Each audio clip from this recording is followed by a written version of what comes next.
Hello, people. Screen shake. Oh no, it's a snake game.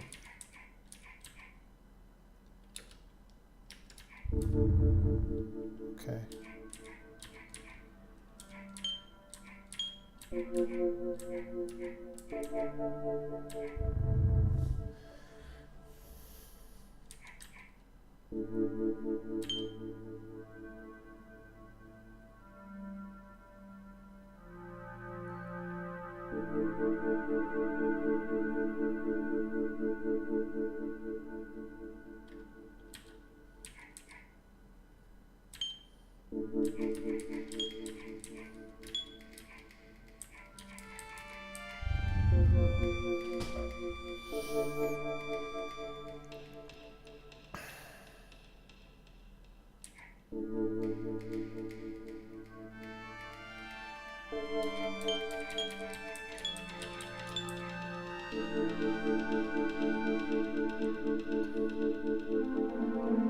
Damn it.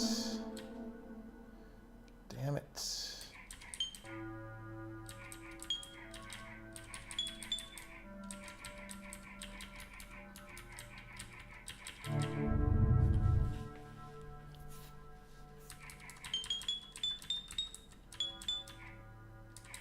Whoa, I ate my own tail.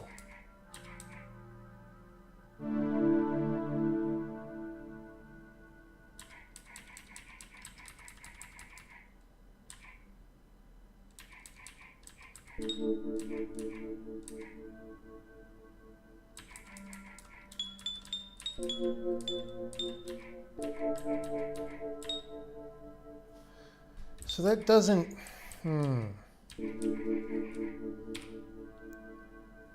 It's So there's only 6 balls here. 1. But these things are 7 apart.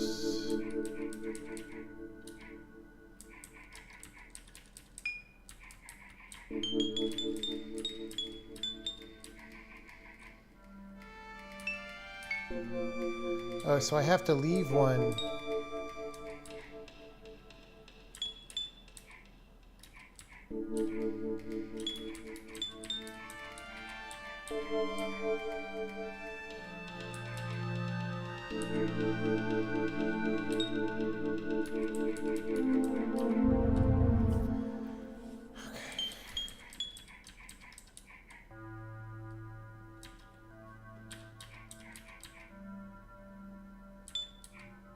Oops.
I don't know how to do this one.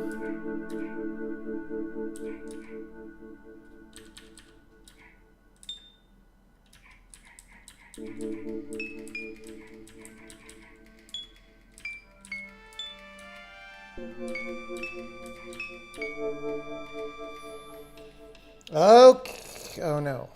All right, let's try the easy one.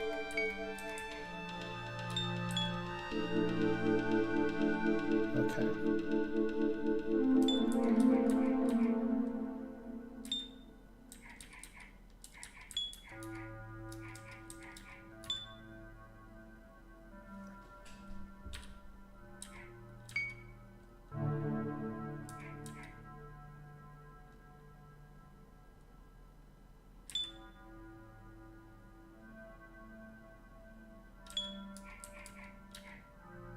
Oh, we can just do these now.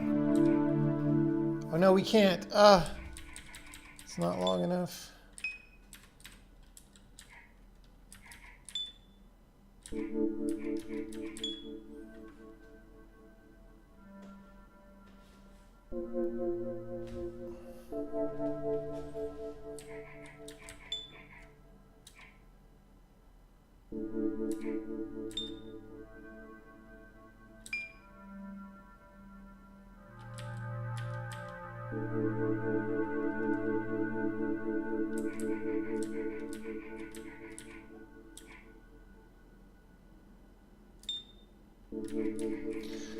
Something about this is not going in my brain.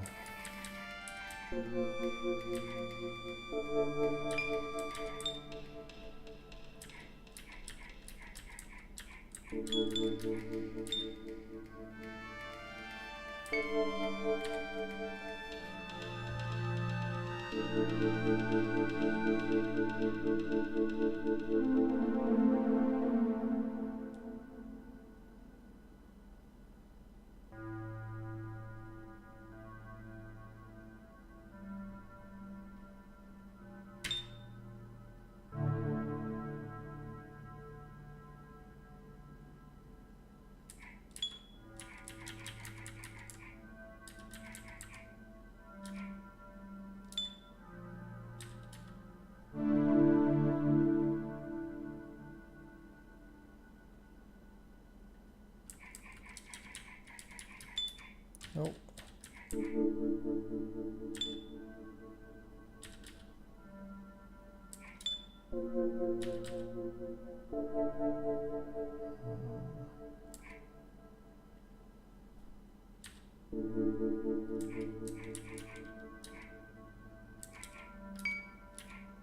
It's pretty much the only shape that I can make right now.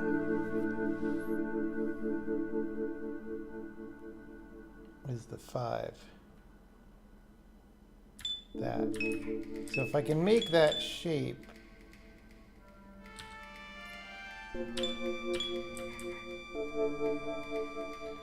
which I can't, I've already blocked that off. So that one has to be the first one, because I can make this one with 5.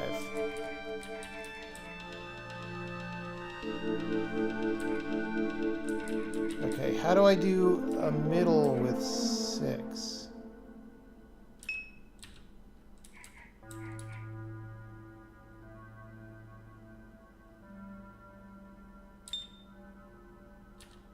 It's like the 5, but with... Okay. So we go... Okay.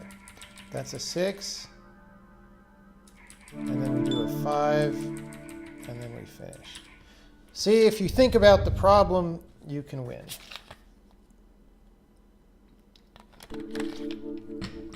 Okay.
Whoops.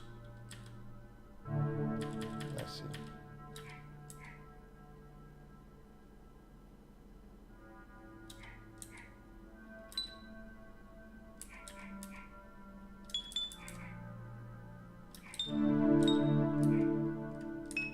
Oops.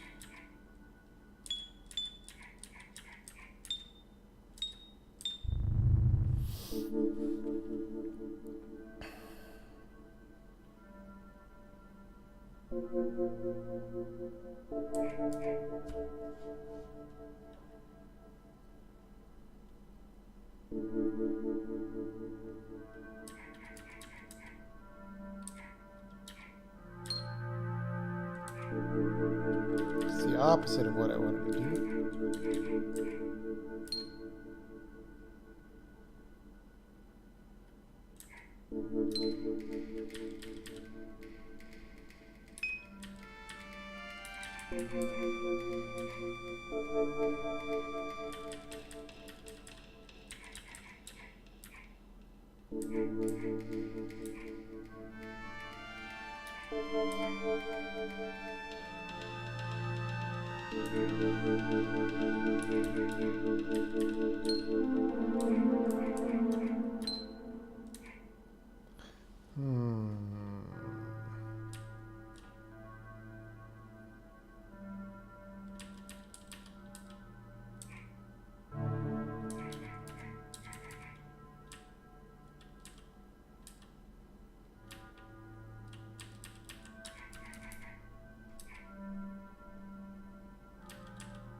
not going to help anybody.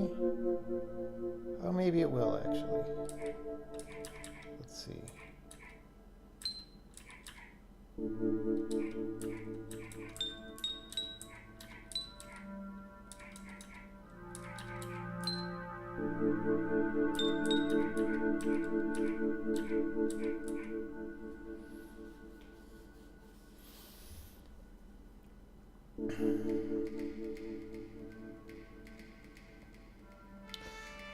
So, I didn't realize this was connected out. I am stupid.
I forget how I did it in the other place.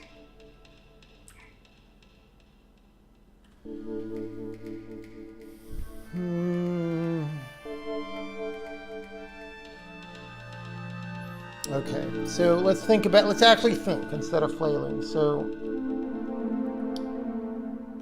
I need to be able to eat a connection that is between me and that. Oh, you know what? Maybe this will be easier.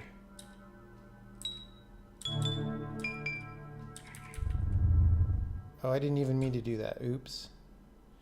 Oops.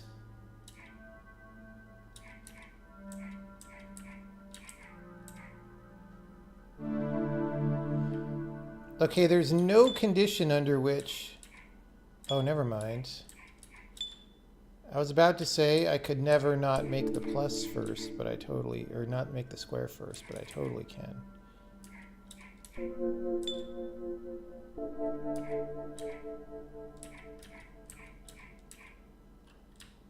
Ugh.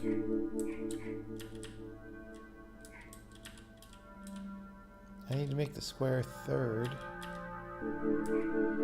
Second right now.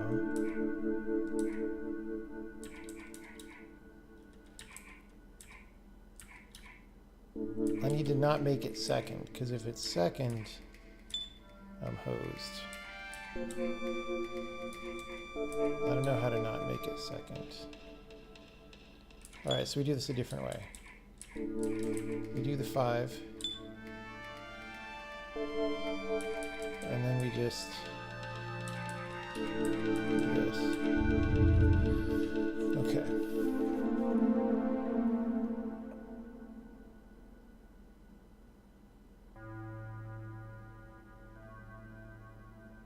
So we've got to do the 5. Okay.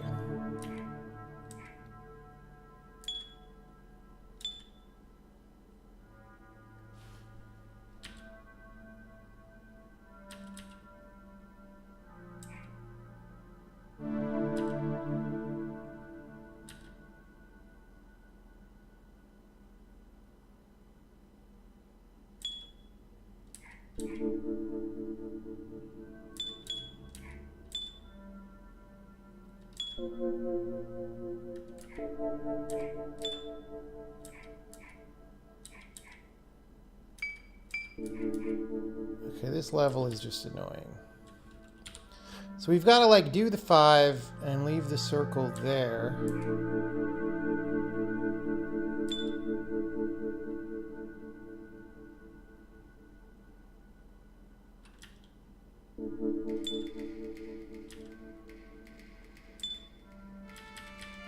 I don't see another... Okay, I have no choice here. Oh wait, I could do that. But I can't eat the plus now. If I do that, I can never eat the plus, because I'll get stuck. So I can't go down. This is the only first move. Only first move, only second move. And I can't go forward, only third move. This is the first time I have a choice in this level.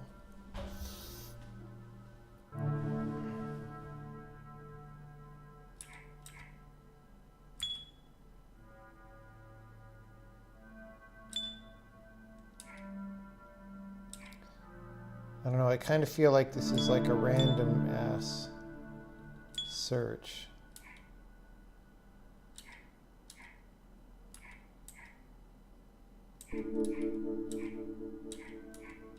I need to make the 5 shape, but mirrored from how I am. This sucks.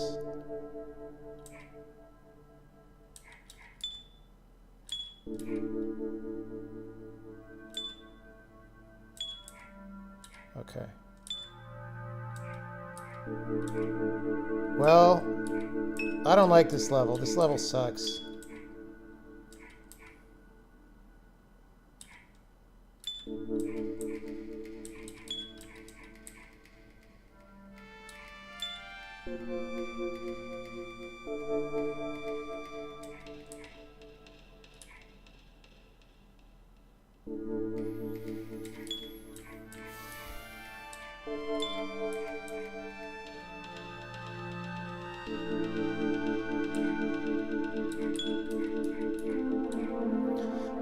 Okay, I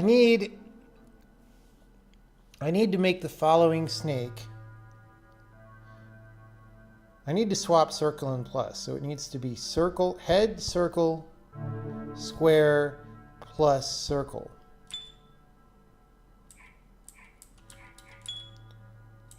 Right, so head.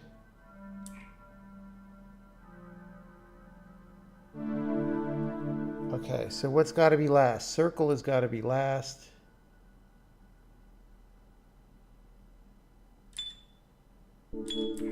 Head, oh God. Head, circle, square, plus circle. And now I'm stuck though.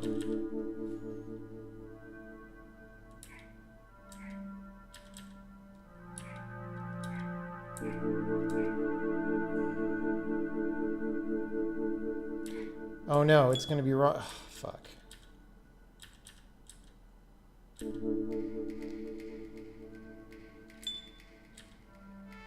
Why do I eat my own tail in this case? Why is that happening? Why doesn't it go forward? It's very confusing. Okay.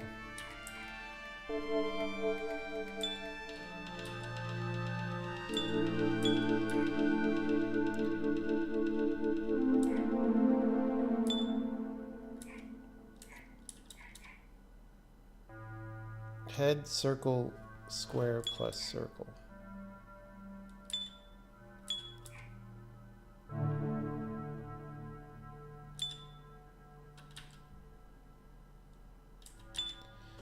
Fuck. See, there's no...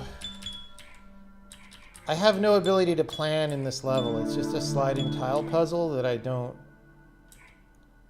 want to think about. I don't like this level. I do not like this level. How do I skip? Like, I know what I want to do. I just don't know how to make it happen. And that's... I don't think I like...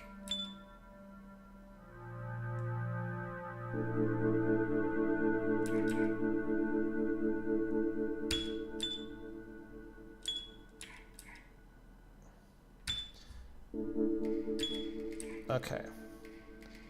See, now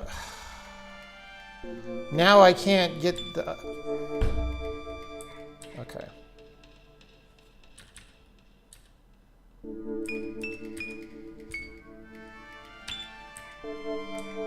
This is just not a fun level.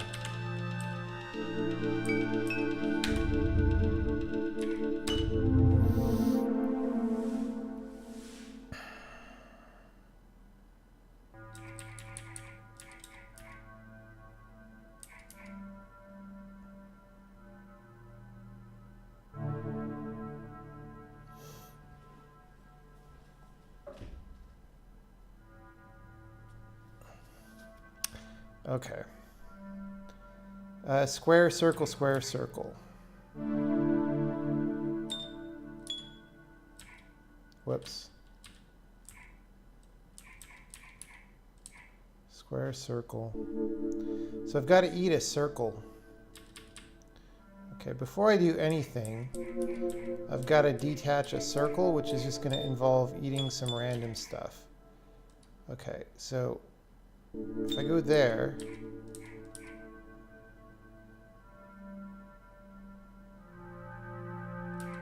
circle, that's going to be my end. Oh God, I've just got to disconnect a bunch of things. Okay, it could be square, circle, or circle, square, circle, square. It's symmetric.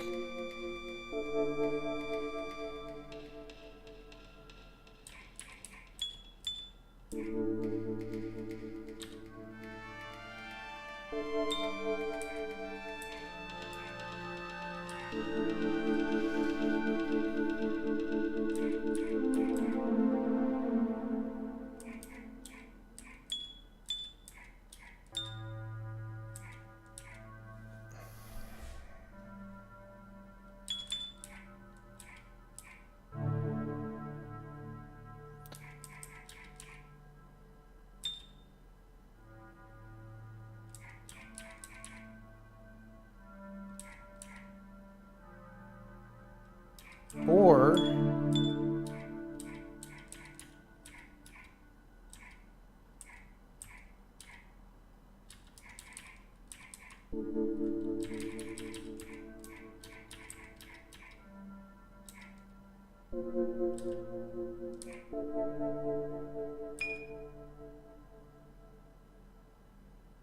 yeah, it's not going to work that way. I've got to make the pattern before I go in there.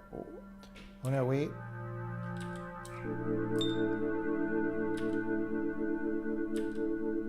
If I had done that the other way. Okay. Wait, why did that Right.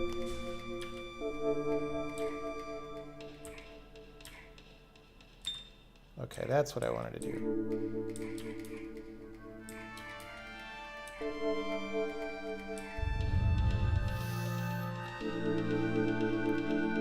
Okay.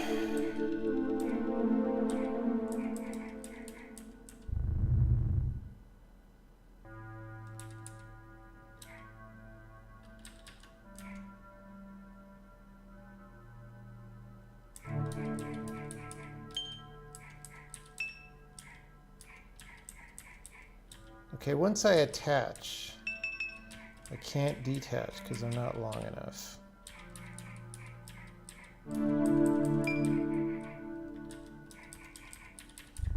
Okay, that's cool. See, these are much more fun than that one level.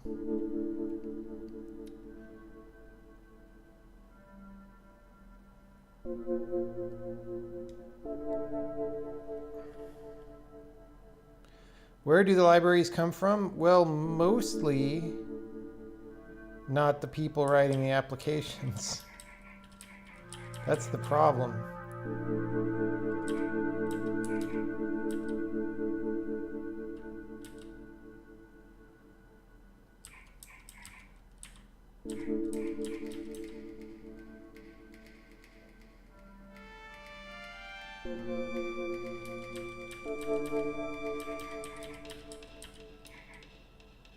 Whoops. Okay.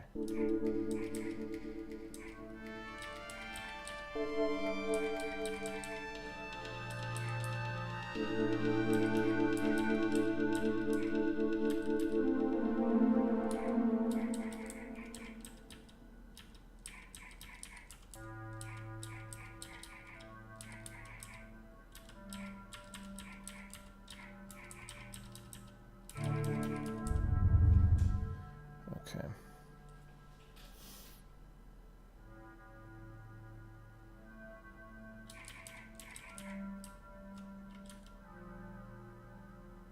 Uh-oh. Okay. I get the trick. Or no, we can't push that there. We just have to leave it.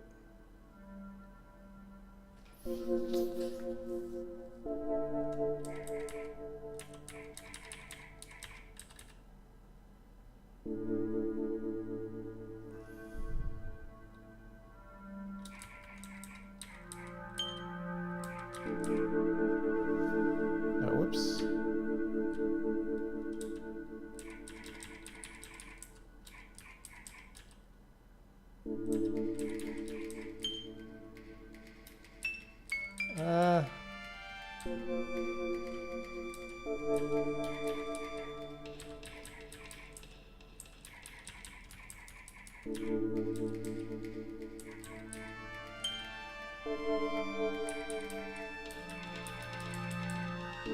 Whoops, I went backwards. Okay.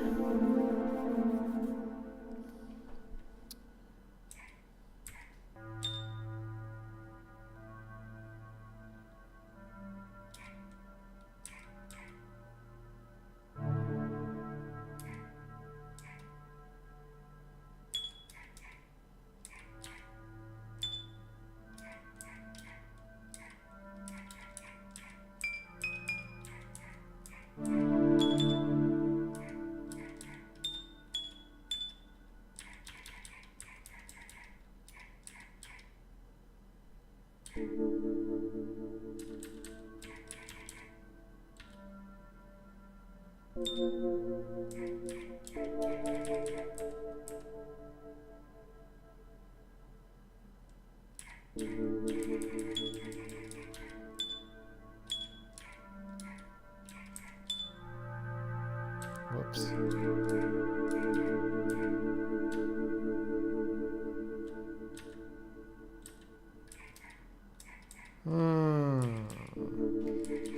Wait, what?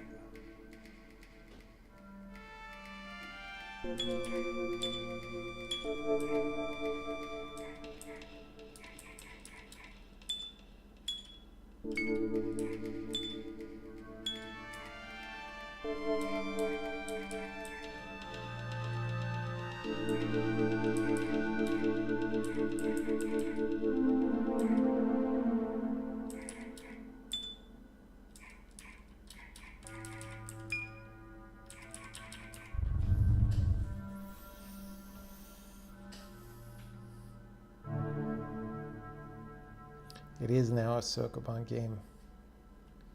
It's true.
Okay, I want to be rotate like that. Thank you. All right.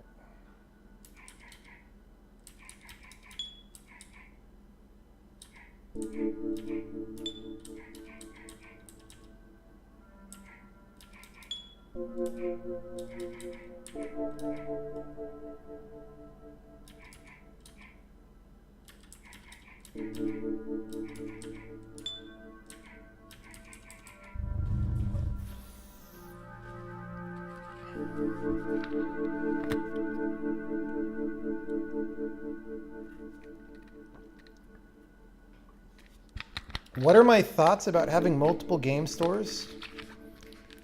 When was it ever good in the history of anything to only have one store for anything?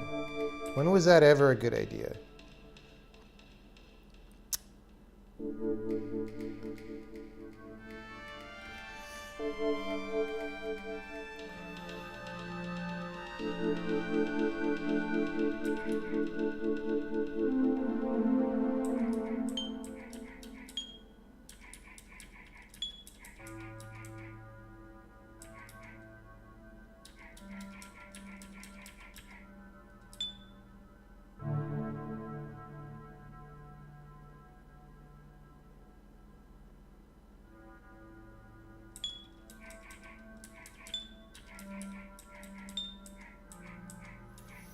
So now the problem is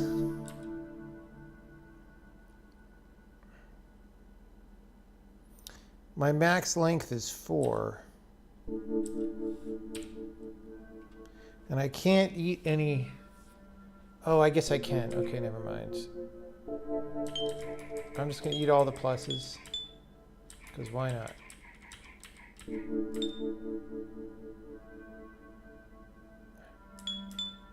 Circle, square, circle,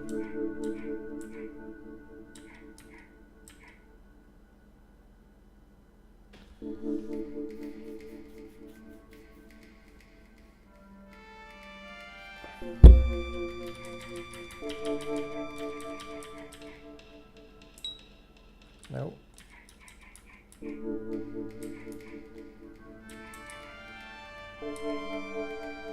I need to like eat the number 5 guy.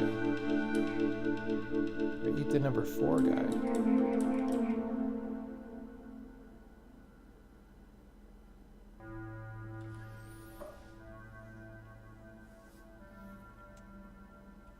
Okay, I've got to do that and then pick up a circle last. That's bizarre.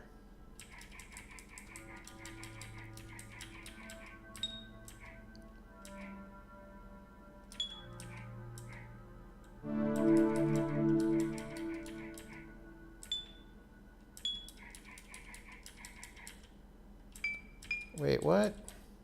I didn't count the head. Wait, my max length is 4. Are you kidding me?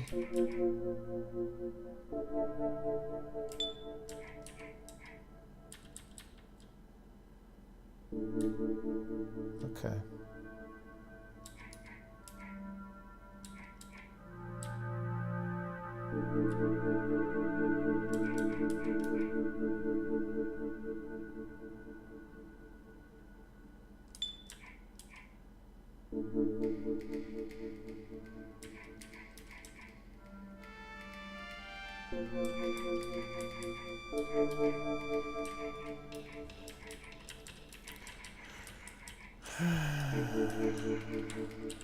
I don't know, at some point games start feeling like work. This feels like work now. I don't know. I don't know why. Maybe it's because I was tired today and wanted a break. It's a not obvious problem how to solve this, but I don't feel like, this is going to be great to solve this. I feel like, oh, God damn it, I have to solve this.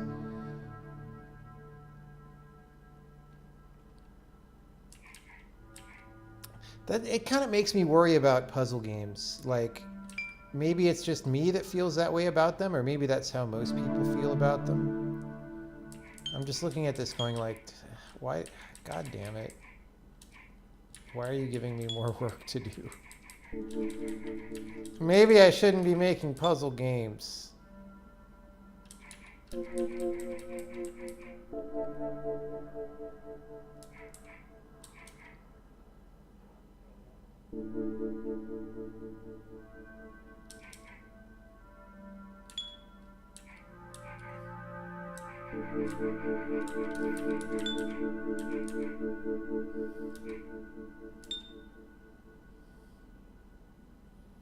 See, that's not good.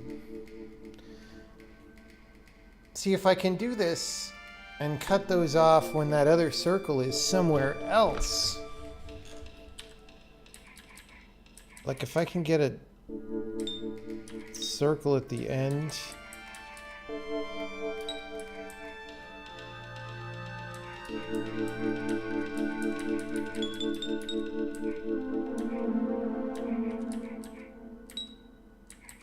Okay, this will give me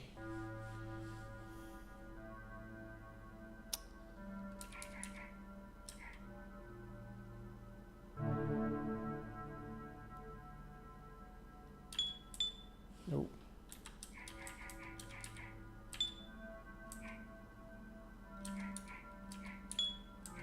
Okay. I think I have to pick these up. I have to pick 2 of these up. I need to strand a circle.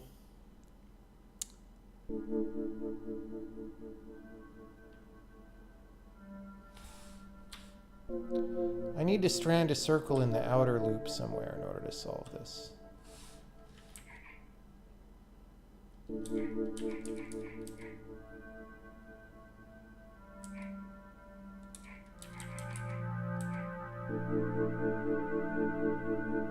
Like literally the only thing I can do to eat is this.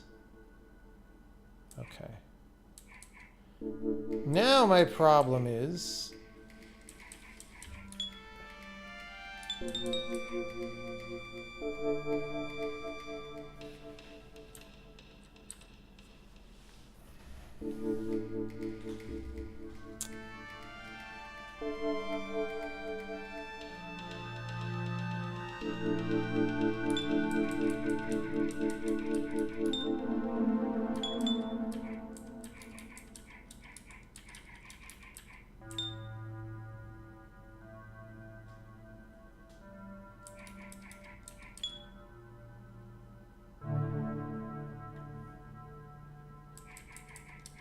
okay, wait, what? Hold on.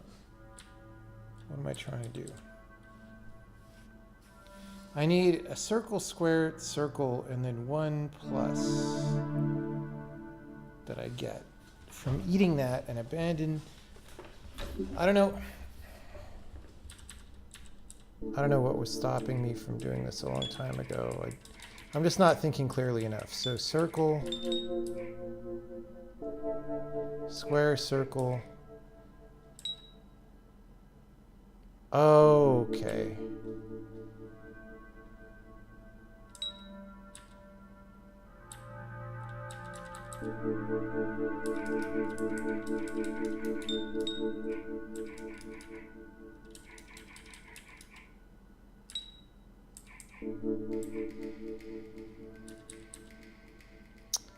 Gotta go it facing the other way. Alright. See, that was not satisfying because I just kind of lucked into the answer.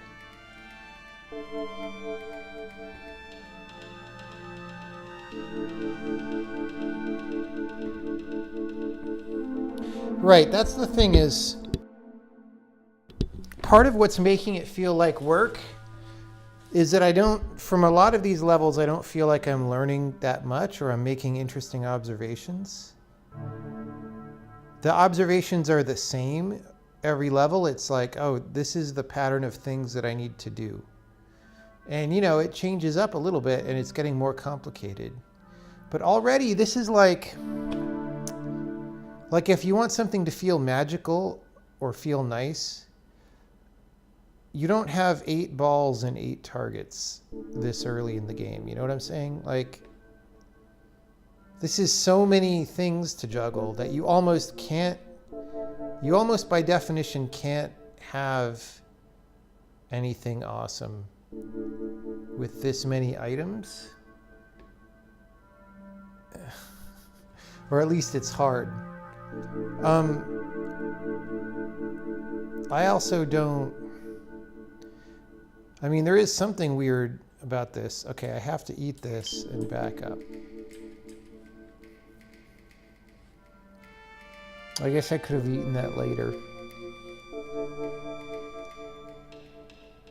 See, I have to like look at this pattern down here and invert it. So I need like fucking 3 circles and a square and... Oh, God, right?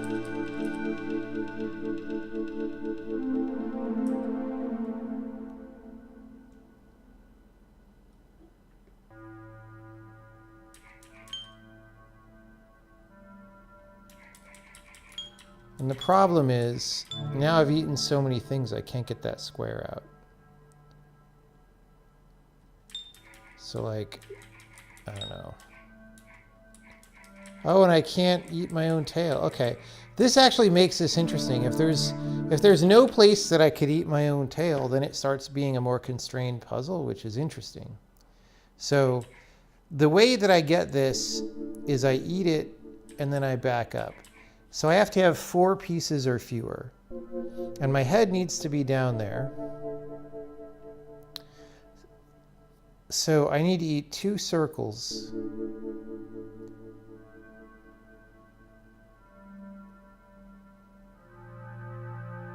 And then basically get that square. I don't know exactly how to do that.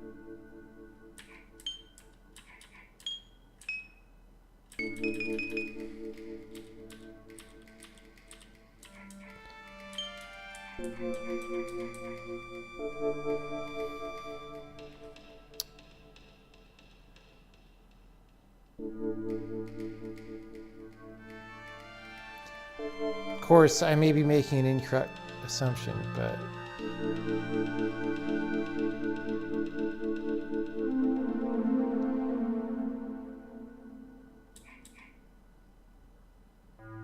Okay, and then the problem is I can't turn. Anyway, oh, I could do this, right? No, too long. So, like, I've already failed this puzzle, I think. Because by the time I turn around, I'll have so many things.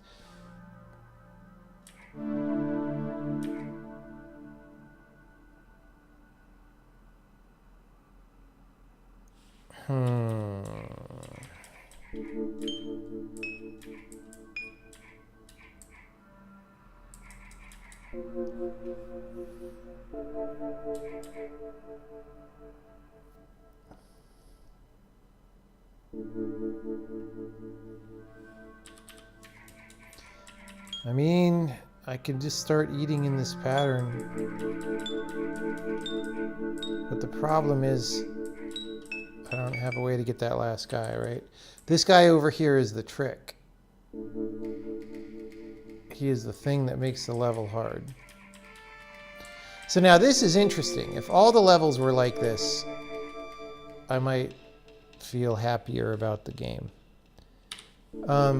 But it is a Ludum Dare game, right? So it's done in a couple days. What do you expect?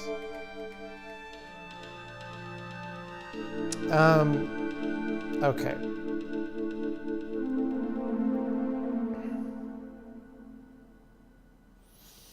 So I've got to eat 2 circles and end up here.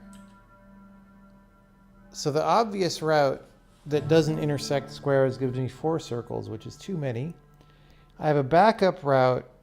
It gives me 1 circle, which is too few. I don't really have a way to shorten myself. I don't know.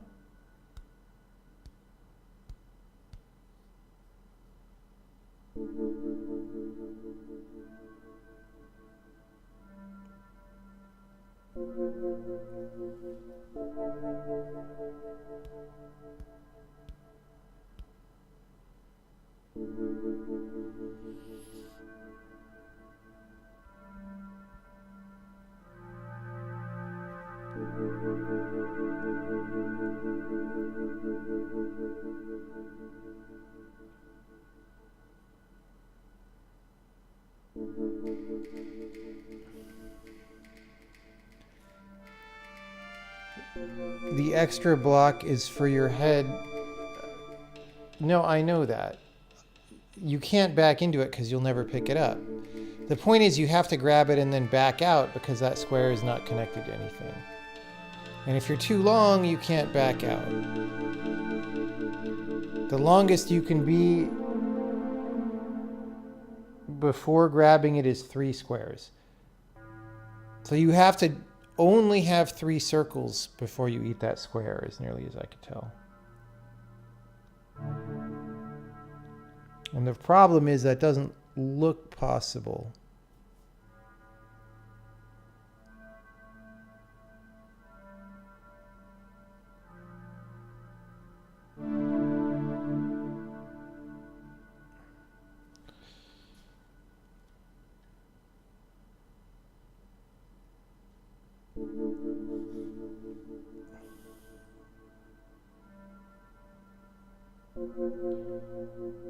Can you push it 1 more on to give yourself extra space to back out?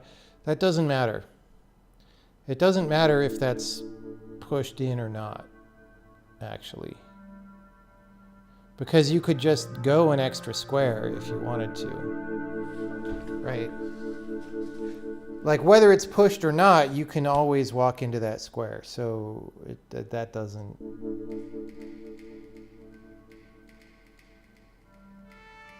Can you back up and leave the shapes one at a time? Down here, no. I can't go around this corner except forward. So that square on the lower right is where my head goes, and then I have to pick up the shapes in the opposite order. So I need to grab 2 circles.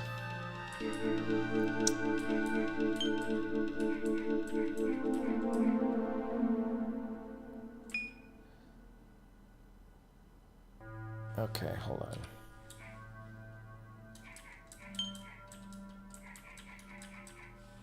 Can I end up going the other way?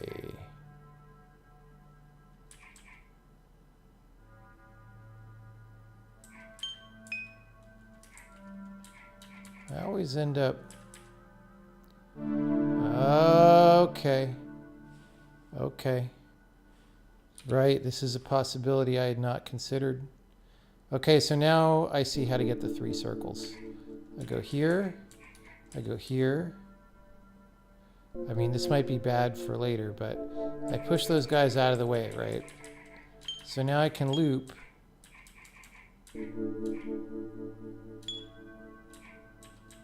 And go back.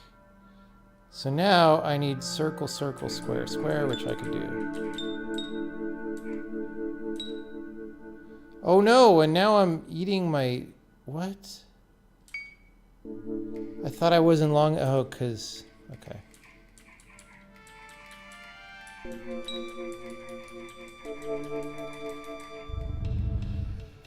See, that was satisfying. That was a good puzzle because it was about something. A lot of these don't really have as strong of a thing.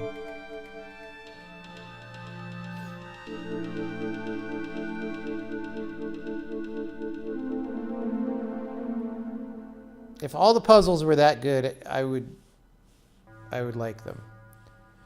Okay. So I obviously have to grab some circles.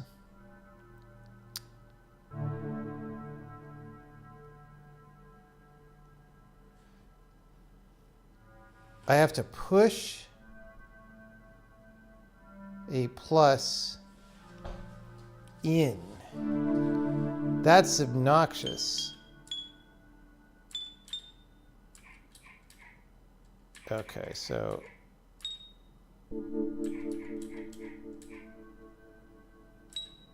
hold on.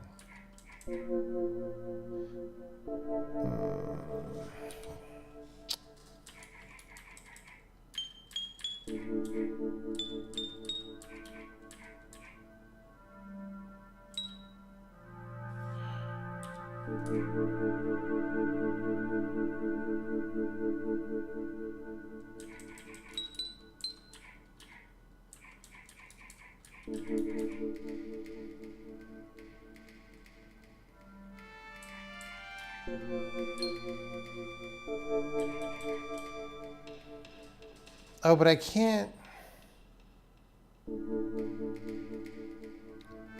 Wait, what?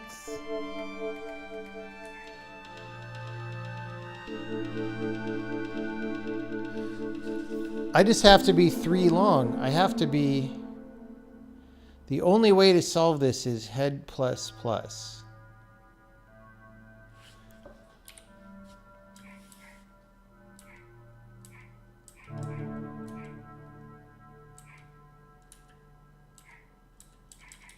I cannot pick up any balls to solve this.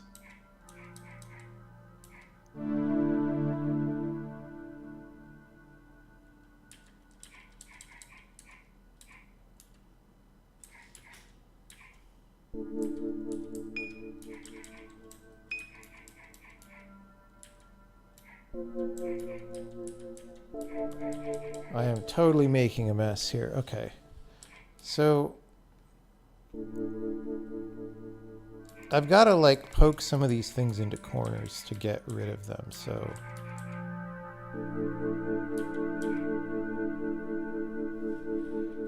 I want to like push.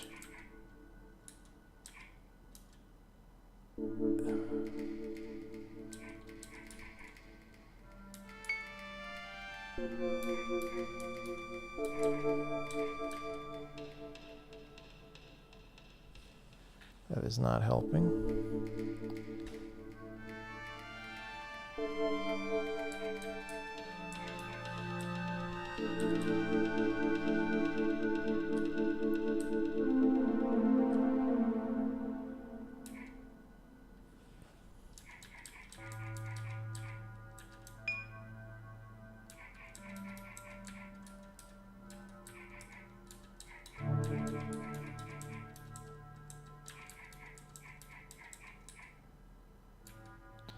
So tempting. I just want to grab it, but I can't.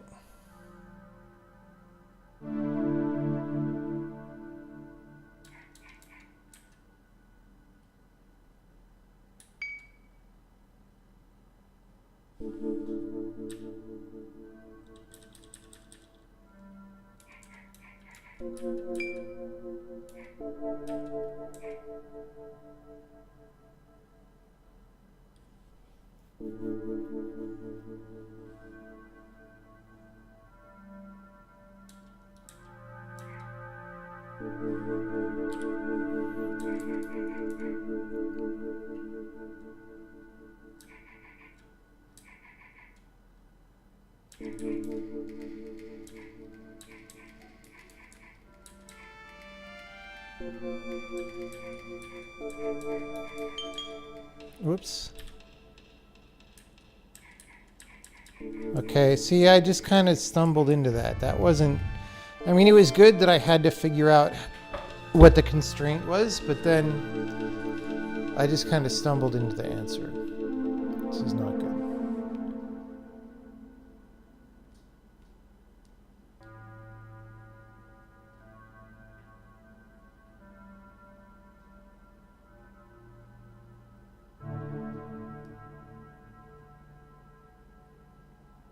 What is my workout regime? Well, the past week it's been eating chocolate and playing video games.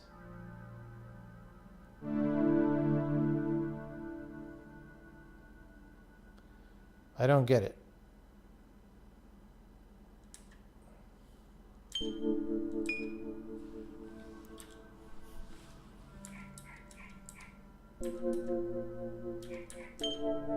Whoops.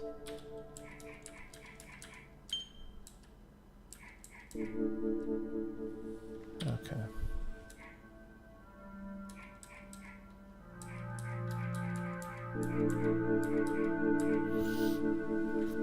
I feel like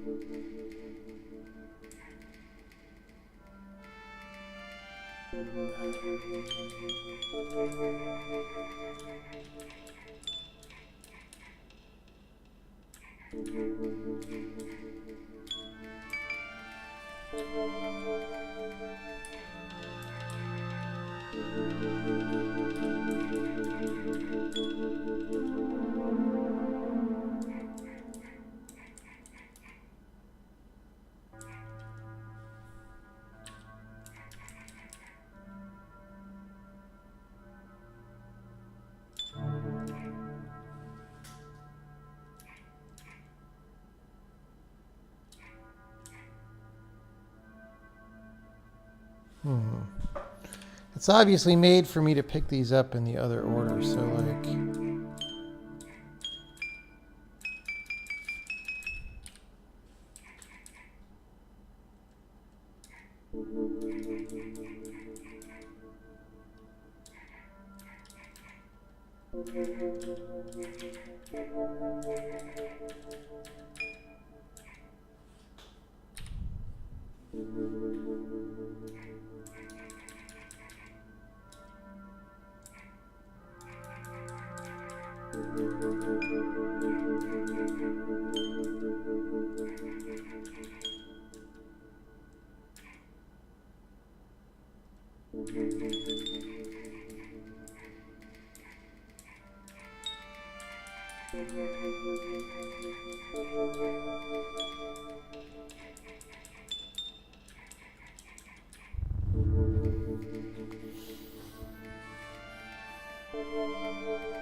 This reminds someone of Steven's sausage roll. I don't know about that.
Okay, I'm not going to play level 13. Look at what a nice pattern it made, though, to skip level 13.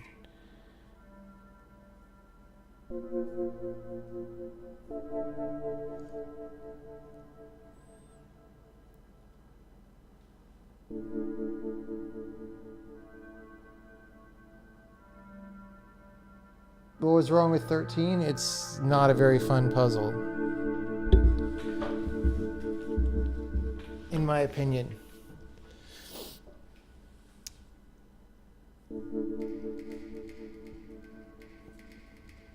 Okay, that's an interesting game.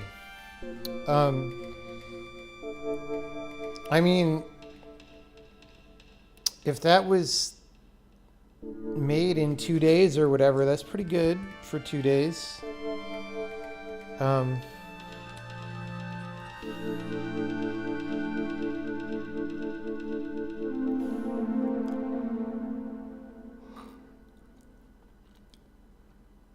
Like I said, what I personally would want from a more refined version is just more meaningful puzzles, which it's not always easy to say how to achieve that.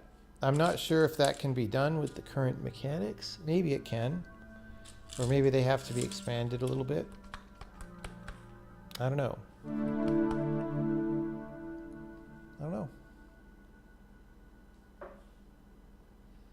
It's definitely one of those games where you're like, well, I hope the designer works on it more. Like, that's what I don't like about game jams, is when people do their thing and then they work on it for 2 days and then they're just like, well, that's over, and then they never work on it again. Like, I like it when people explore things deeply, so hopefully the author of this feels like it went well enough to continue working on it, but who knows? Everybody does different things. Did I finish Fish Fillets 2? No, I don't think I'm going to play Fish Fillets 2 anymore. I just couldn't. I mean, I think it did have some interesting puzzles in that way where the solution was surprising and all that, but they weren't all that way. And the game treating me like I'm stupid was really obnoxious. Do I like playing puzzles as much as I like making them? Sometimes.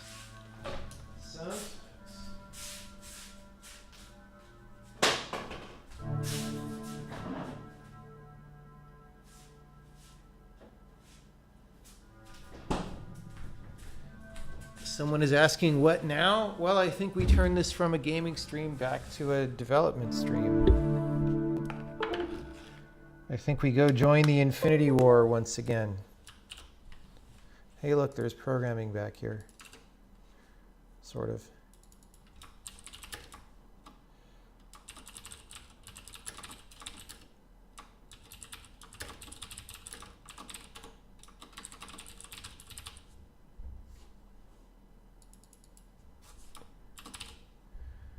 All right, we are now officially a programming stream. Favorite puzzle game that isn't Steven's Sausage Roll? That's a hard one.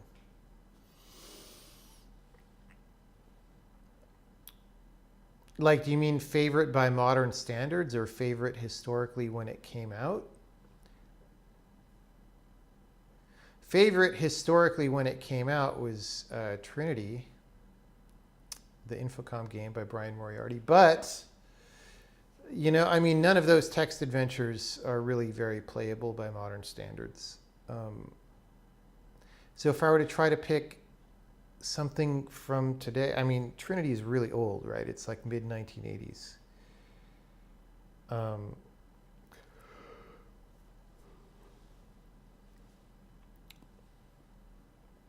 But it was heavily, heavily influential on me at the time.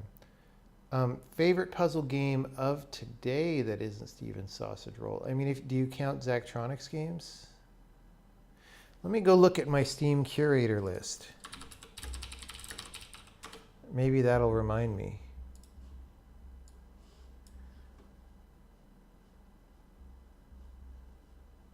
"13 people in the group are in game." How do I, every single time, I never know. How do I look at the list of games? Why am I not in the group?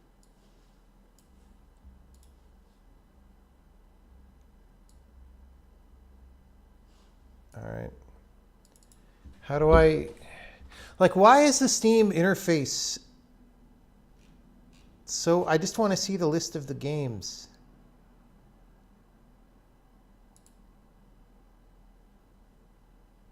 Is it store page? Why is this a store page? That doesn't make any sense. Okay.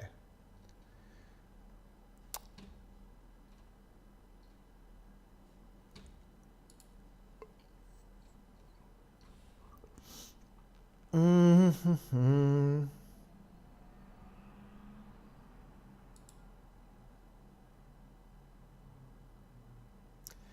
I don't know, man. It's hard to call anything on this list my favorite puzzle game. And I mean, the closest thing would be Opus Magnum due to the intensity with which I played that when it came out. But that's not really a puzzle game so much. I mean, you could call it that, maybe.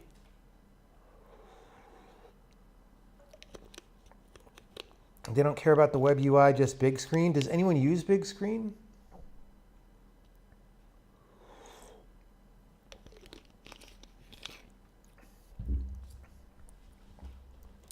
I like Obra Dinn a lot, in principle.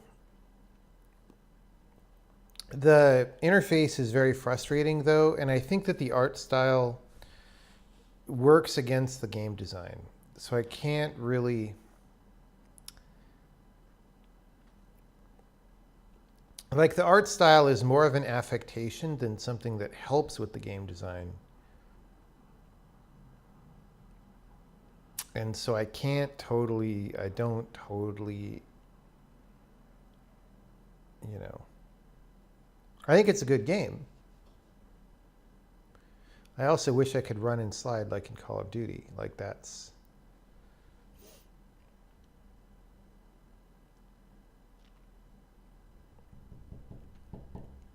Someone said, besides Steven Sausage Roll, what's my favorite? And I really don't know.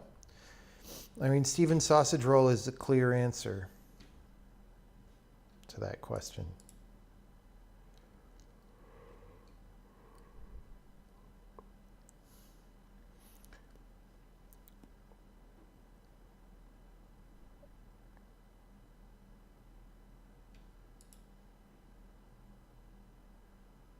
Dude, our icon for Braid looks so good. Look at that.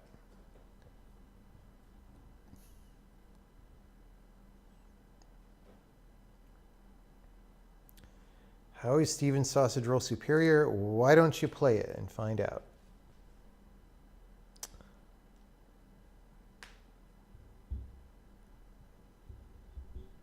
Yes, people use big screen when they mistakenly press the button on the controller which launches big screen. Yes.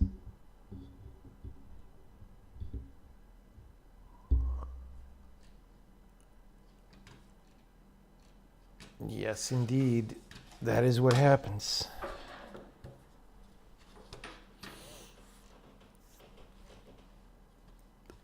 All right. My answer to that question is going to have to be Opus Magnum for now.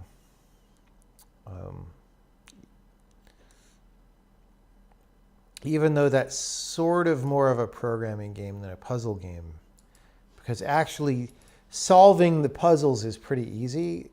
It's just optimizing them is interesting. Be curious to hear a sales update for The Witness. Well, I don't even know in terms of number of units what we've sold. Like, we've done giveaways, we've done like charity drives with the game. I honestly have no idea what the unit count is. In fact, we've probably had a large number of players in places like PlayStation Plus, and I don't think I have a way of getting that number. Maybe I could ask Sony for it.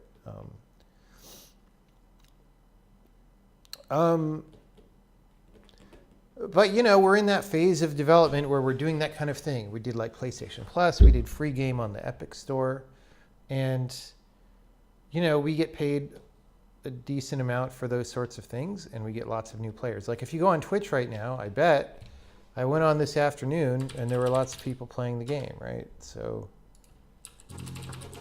that's not bad for, you know, a little bit of a second life for a game. Well, there's not that many people playing it right now, but you know, it's a single player puzzle game, indie game, and you know, there's like 9 people streaming it right now, and it came out 3 years and 3 months ago. So that's pretty good.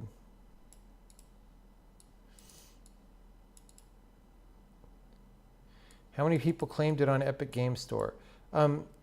I don't actually know if we have a way to find out.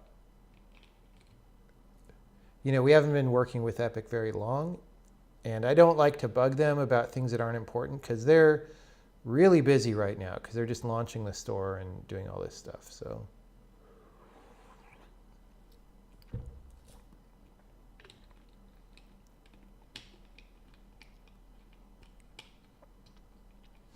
yeah.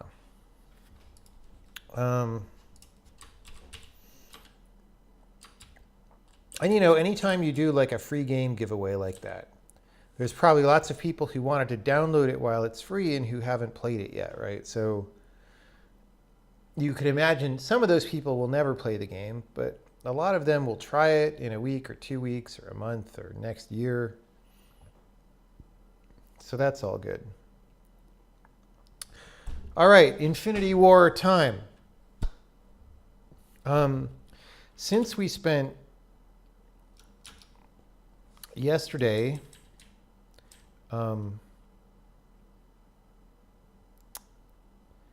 taking away HUD elements, I thought maybe I would spend today adding some HUD elements.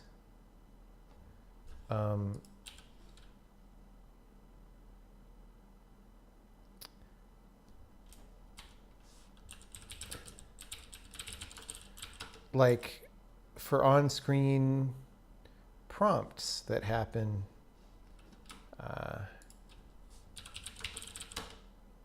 So I'm going to make a level called HUD test, and so I want to do stuff like, whoops. I want to do stuff like, if I'm on a gem, prompt me that I could pick it up, right? Or drop it. And if I'm on a stairway, let's add a stairway.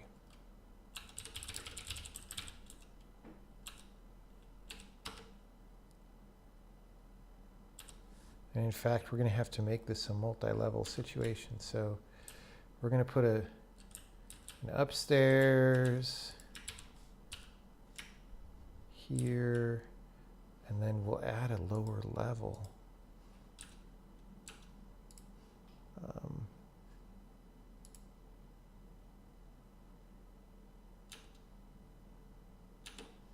Okay.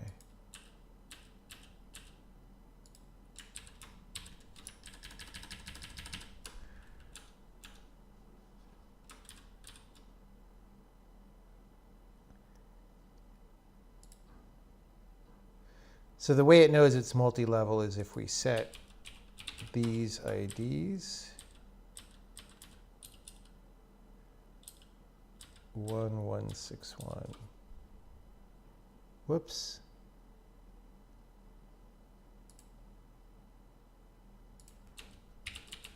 Okay, that's the sun. That's the sun. Okay, great.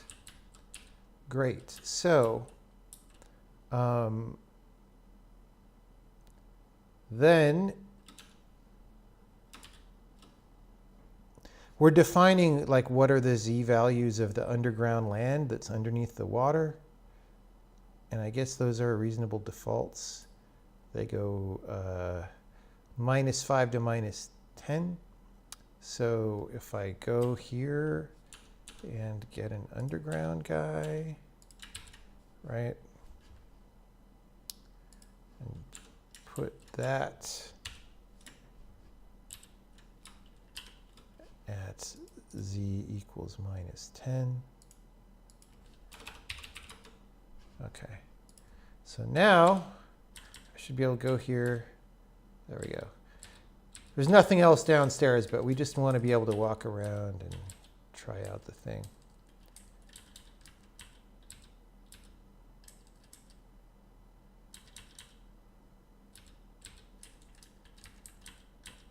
Question is, if it's a wrapping level, do we draw the HUD prompt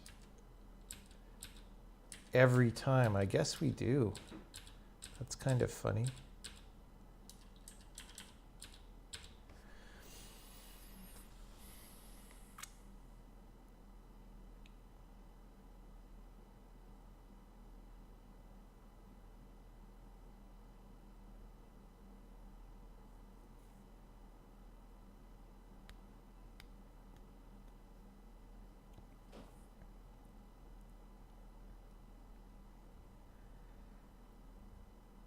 You wonder how Sony and Epic formulate the amount of the lump sum. I mean, I can't say anything specific about those because the deals are always confidential, but it's something that you negotiate with every one of those people. And it's like any negotiation, they'll make you an offer, you make them an offer. You know, it depends on how much they want your game, right? And you know, relative to other games. So, you know.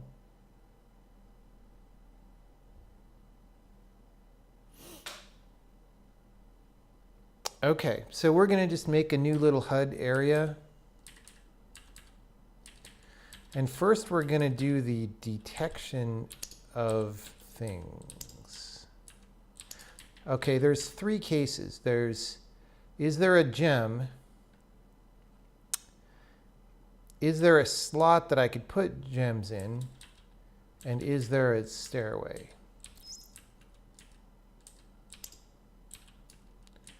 And then we'll do some other cases like the friendly dragon.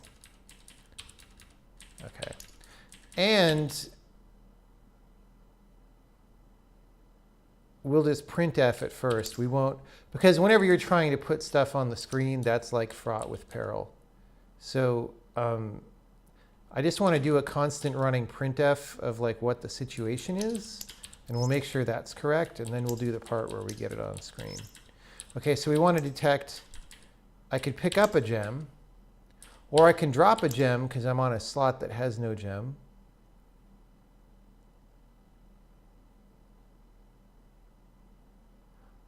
Or I'm on a stairway that'll go up or down.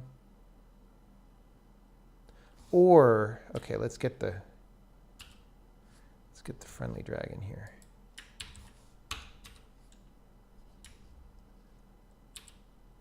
Or I'm in the friend zone.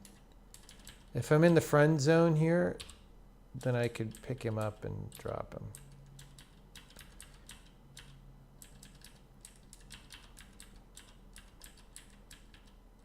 And then we might do other prompts like, oh, picking up an artifact. Oh my God, there's so many.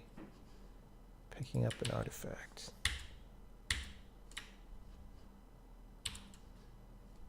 What else? Using a mirror. I don't know when to prompt that yet, though.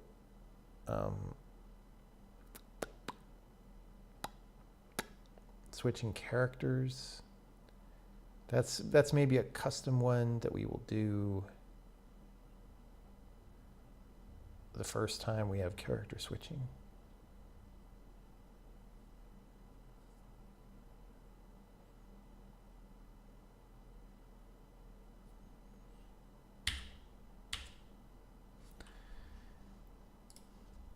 Okay.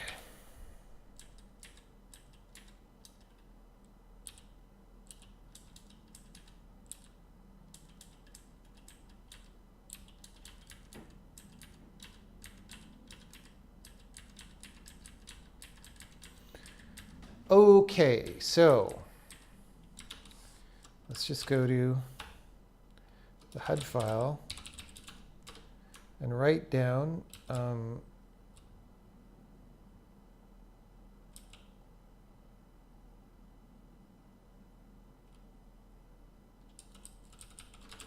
draw control prompts.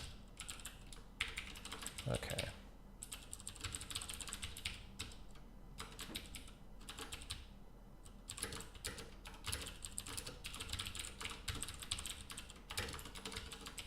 Okay.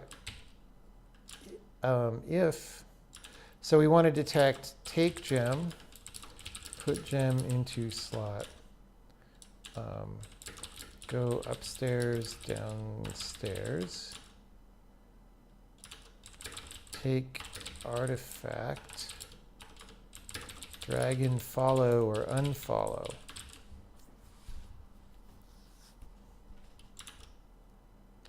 All right.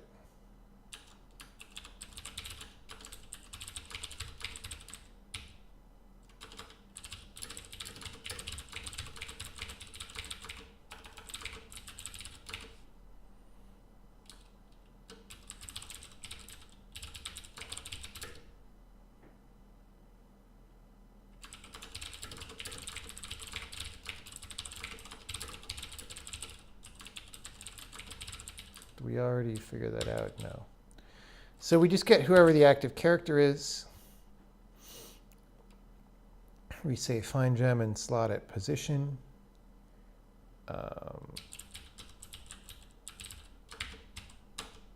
Okay, so if gem, else if slot. Okay.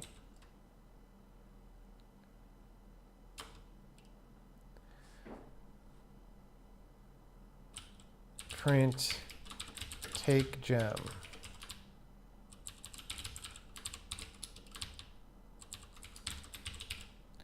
Return. If, what was it called? Highest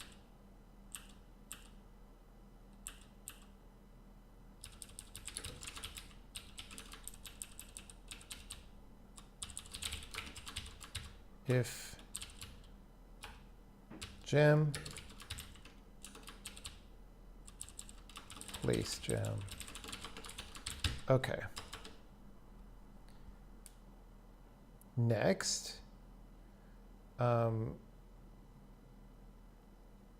go upstairs, downstairs, take artifact. Let's do artifact next.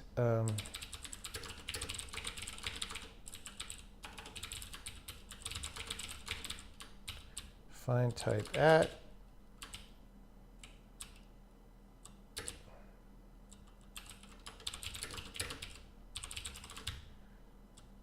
Grid artifact hero position.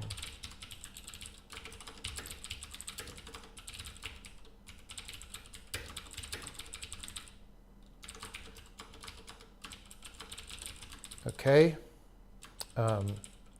We'll say stairs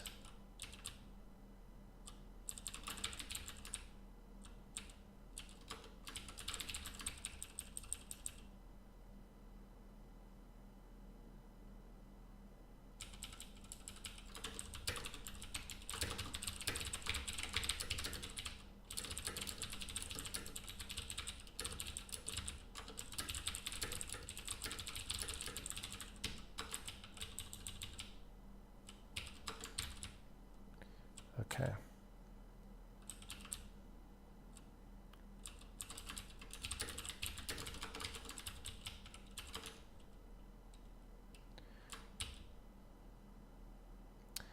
Okay, now we check the Z value. If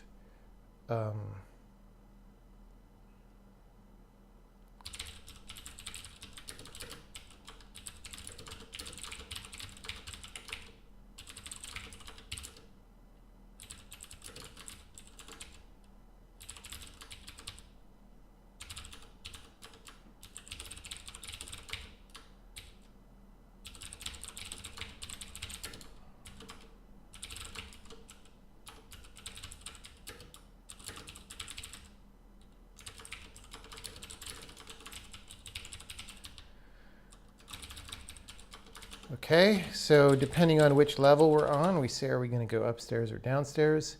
Eventually, if we have stairs on 3 levels, we'll expand this. And we do that. Then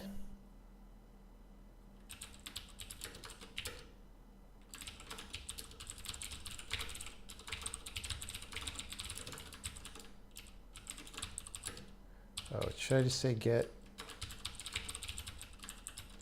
Is there a get friendly dragon?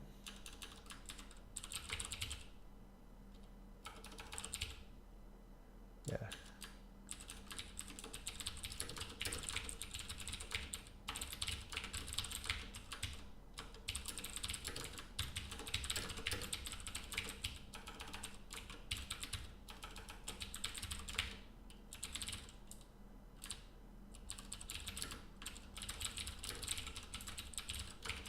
Okay, if dist is less than 1.1, so if he's in a cardinal offset, then if dragon following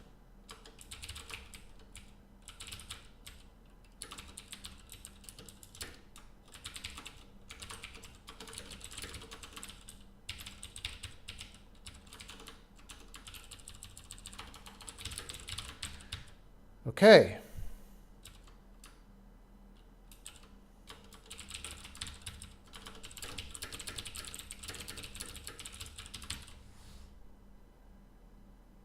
There we go.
All right.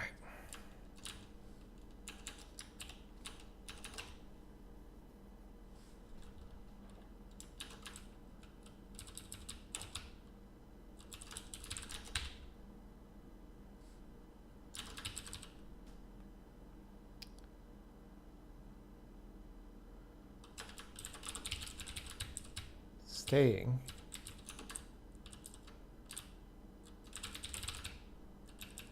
We'll swap these.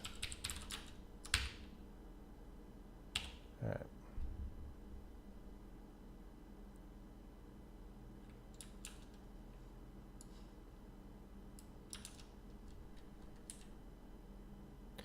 Take gem. Oh, let's actually print the none so that we can just see the scroll spam.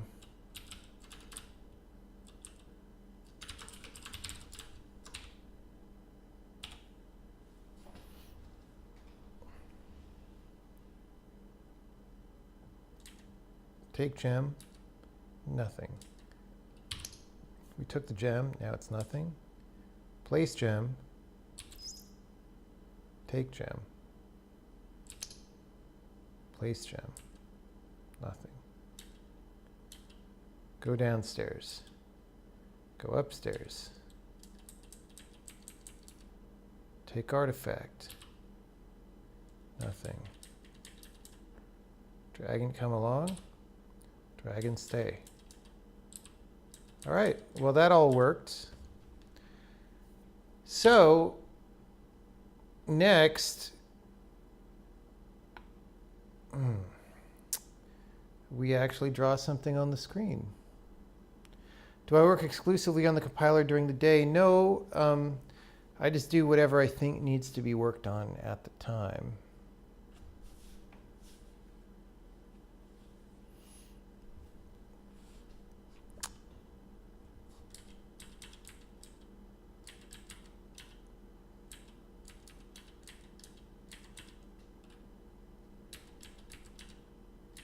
Sometimes that's the compiler, sometimes it's other things. We have other projects happening that we haven't really talked about as well, so, you know.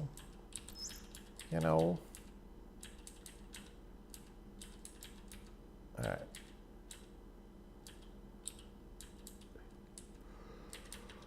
Okay, so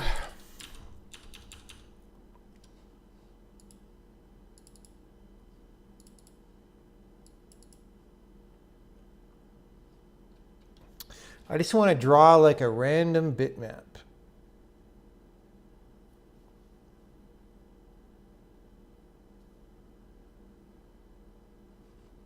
Just to verify that we're standing in the right place.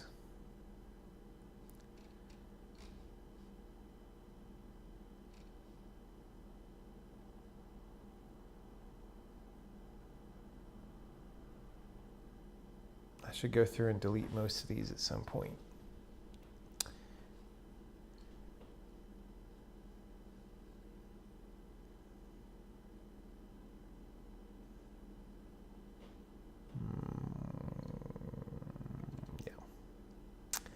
Yeah. Let's do this one. So we're just going to draw that on the screen in the right position. Do we have get, okay. We don't have get projected position and size. But I am projecting things already somewhere because I know, so if I run this, if I turn on our, this thing, it's like, hey, I'm figuring out the projected position of this guy. So I want to basically do that.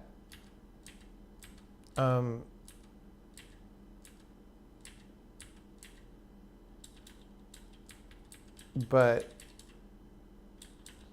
slightly differently. So where is that happening?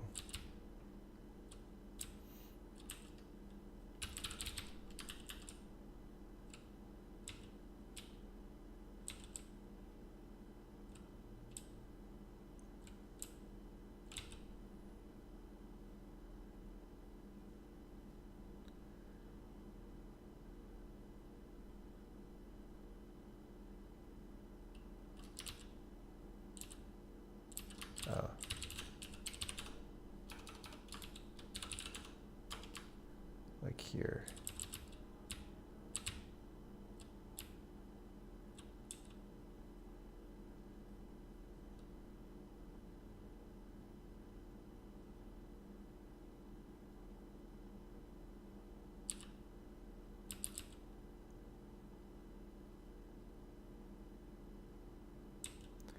Get text positions. Okay. All right, we just do this.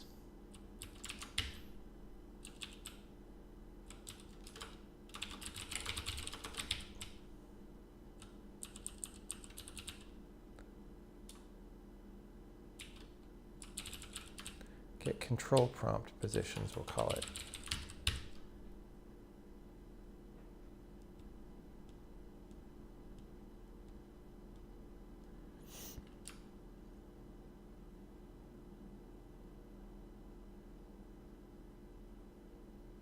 Okay, so we're going minus 0.5, minus 0.5 in X and Y. I don't think that's really necessary. We'll see.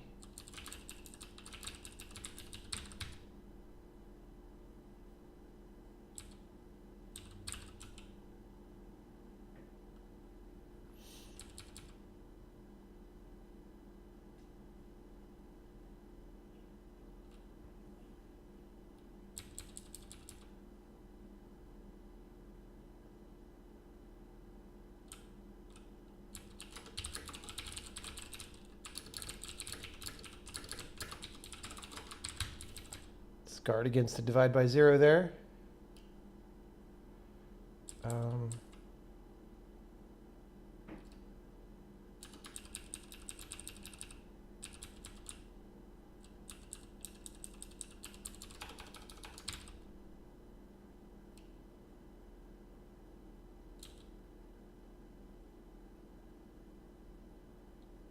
Should this really be back buffer? Okay, hold on. Let's make sure that compiles. But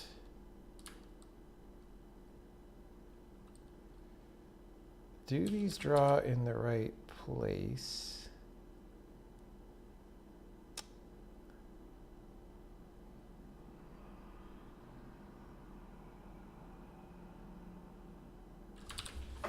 I need to look up something on my laptop. I could look it up here, but this is just faster.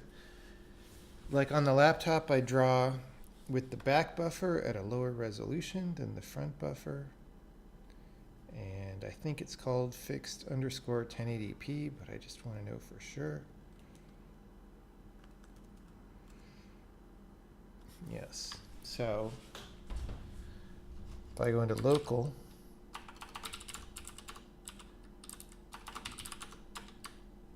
and I go graphics, render resolution fixed 1080p, then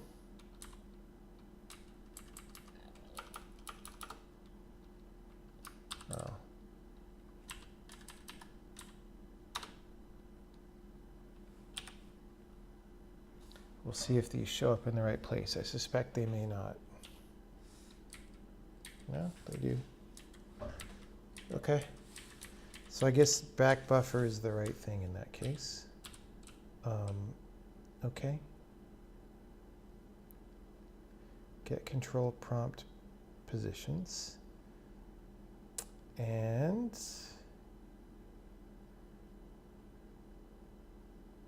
how do we know the width?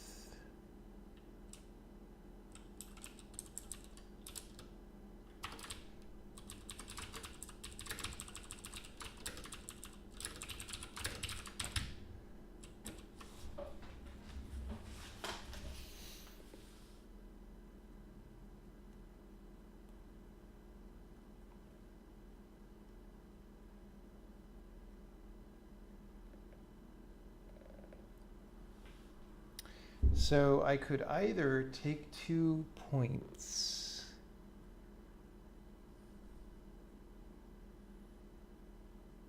and shrink them, or let's just say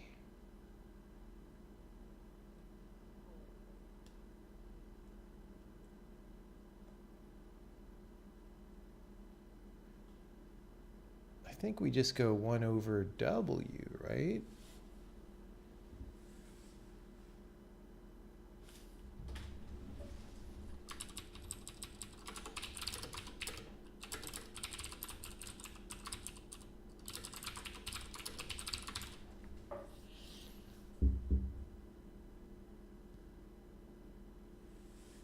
No.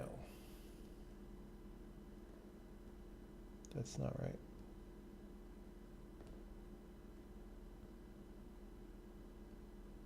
Obviously not. Obviously not. So we want to say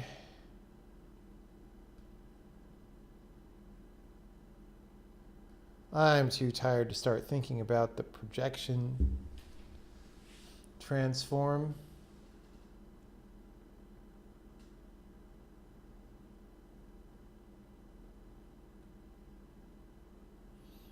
We want to sort of estimate what does one world space unit project to.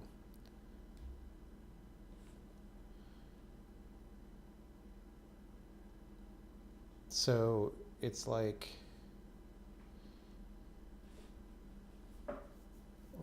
you can't exactly use the determinant to do that because it's a homogeneous matrix.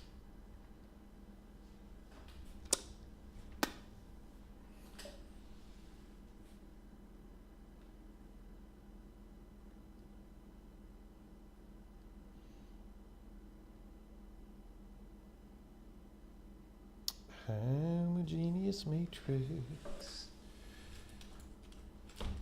Well, let's actually... I actually don't know if I want to base it on the object's projected size, actually. The reason for that is that then prompts might get really small if you're zoomed out. So let's not do that. Let's center it on the object roughly.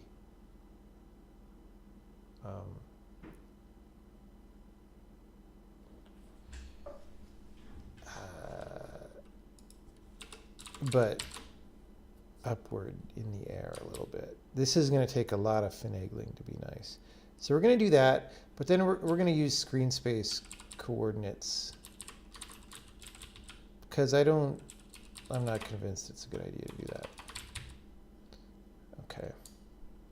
So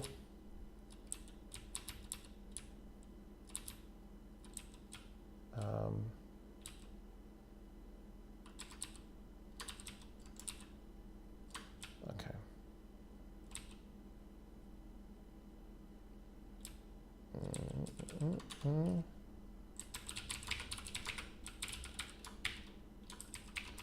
So this bitmap was called promised gem inactive.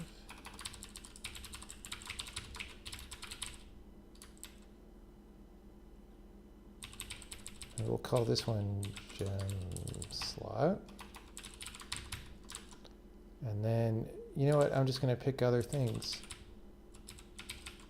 Like take artifact is going to be,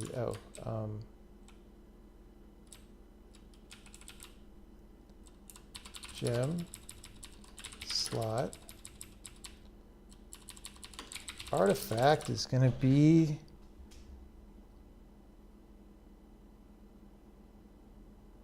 I don't know.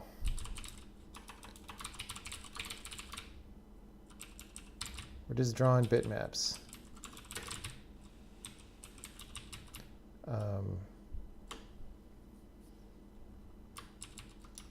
And then these are going to, I have arrows, don't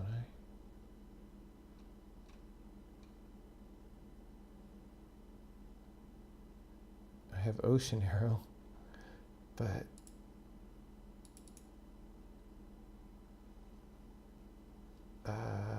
UI arrow up, UI arrow down.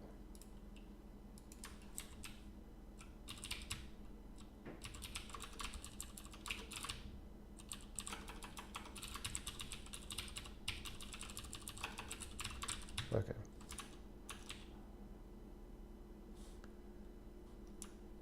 Whoops.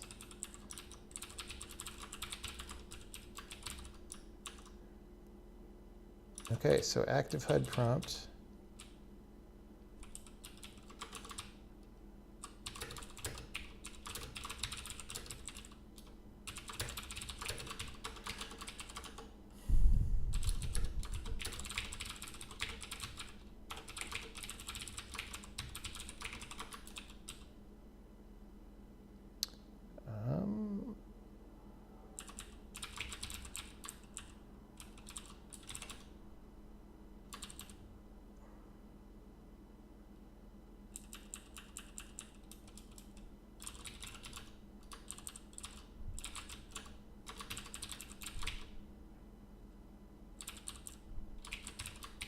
Okay.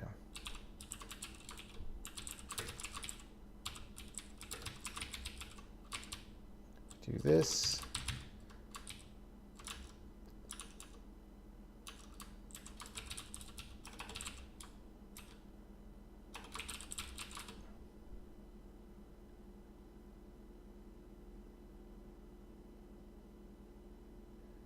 Can I like look up a, all right.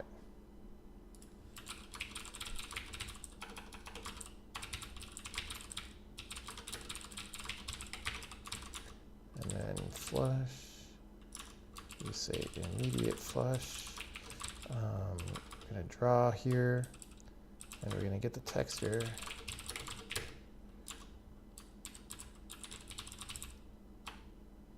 Texture catalog, is that still? I have to look this up because sometimes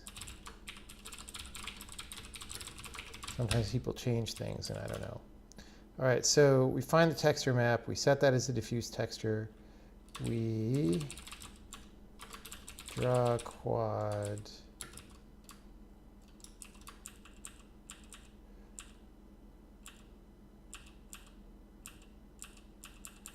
Do I have a simpler draw a quad? I just want something super dumb.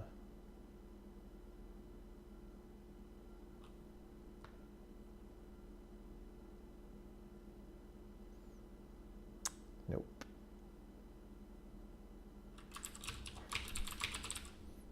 Draw quad centered at.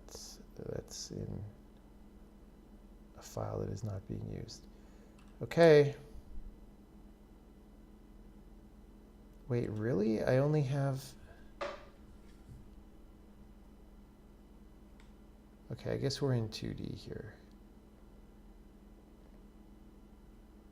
Let me just see what I did, because I must have been doing something. Yeah. Okay.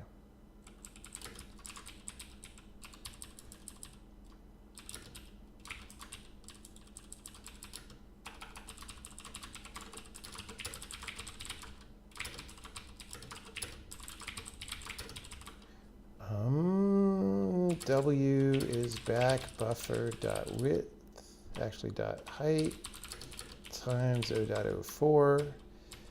P1 is P0 plus V2 W0.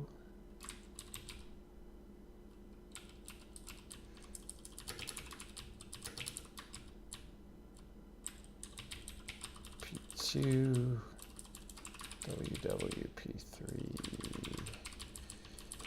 Okay.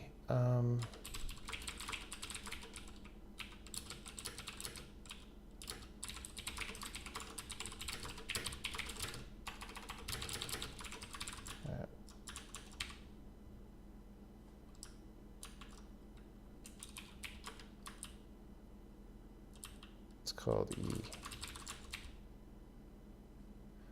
Wow, dude. All right.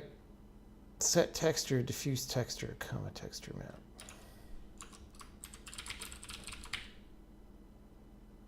Oh, we don't do that anymore. We do this. Makes sense. I actually made that change a long time ago. All right. Who knows if that's going to work? It is not. That sucks.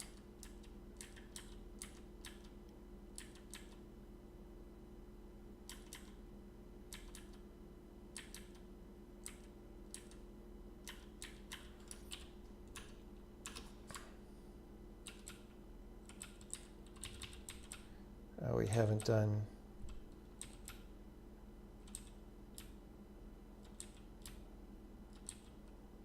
All right. We actually didn't do this either, so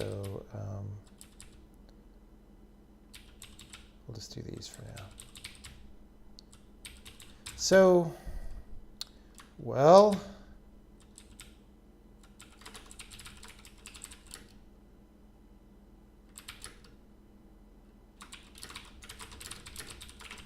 let's see what happens.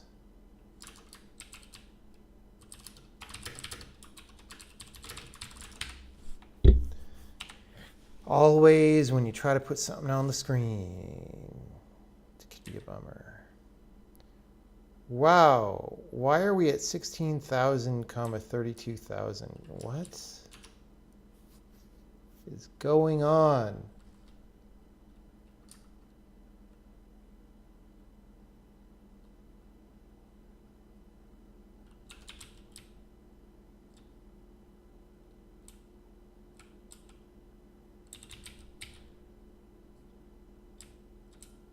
We're in the wrong scale.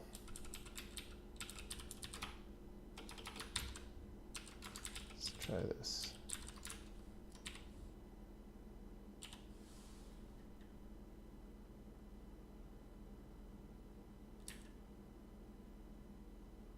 quad at 5, comma 10. That's the wrong scale also. Well, no, 72 pixels is not bad. Why is it trying to draw something at...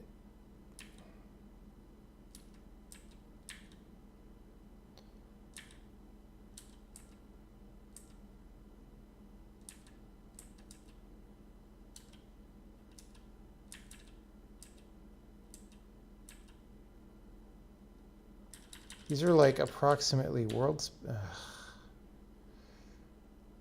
All right.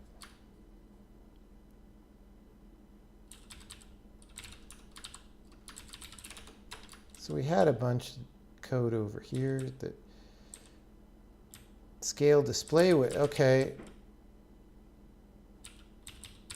That's not what that means. Somebody added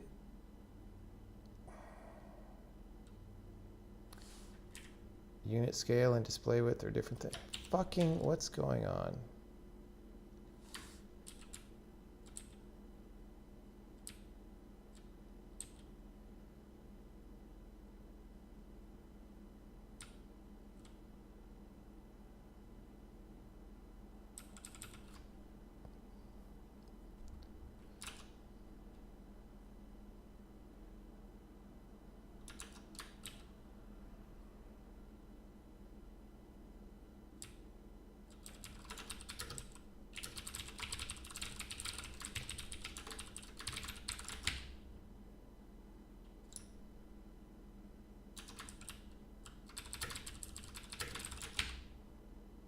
This is so annoying. Like, you know, people have done work on the rendering, and I don't really know how it goes. And now everything is confusing because the names are weird. And the names are weird because they were sort of a continuation of my naming convention, but they don't, like unit scale, display width doesn't make any sense because display width is one thing and unit scale is a different thing. So somebody just took the unit scale and put display width there. So I think I know what this does, but I'm not really sure what it does. So like, this is the bad part of programming on a team. It's what happens. It's what happens.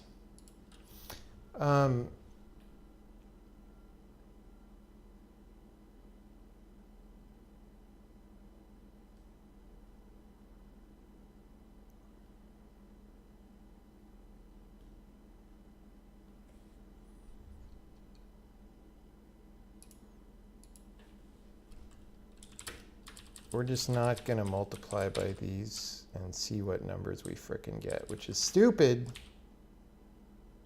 but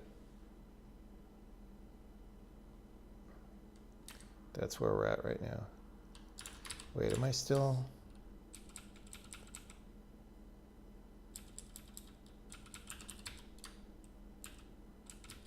Why is the numbers that we're getting 5, 17?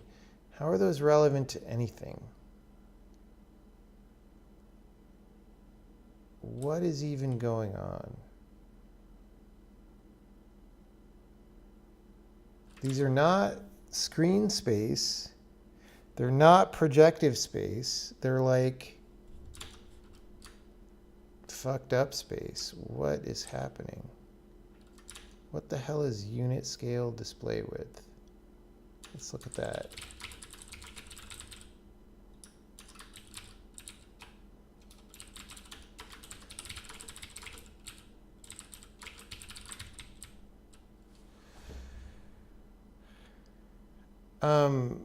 I don't really know, like I would have to figure out what this does.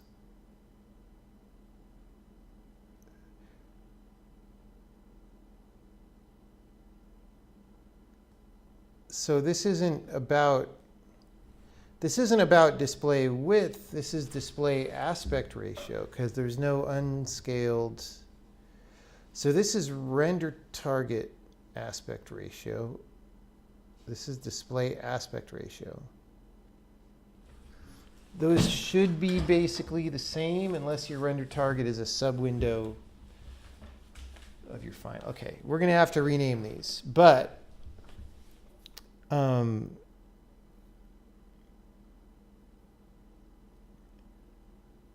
like, why then am I not getting numbers from -1 to 1?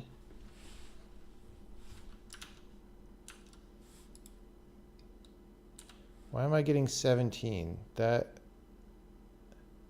or 0 to 1, really? Because we went, like, what?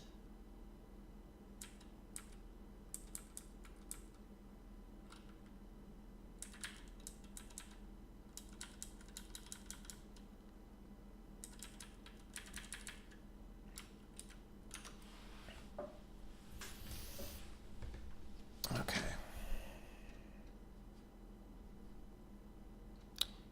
Oh, are we not necessarily setting the matrix for? Okay. Okay.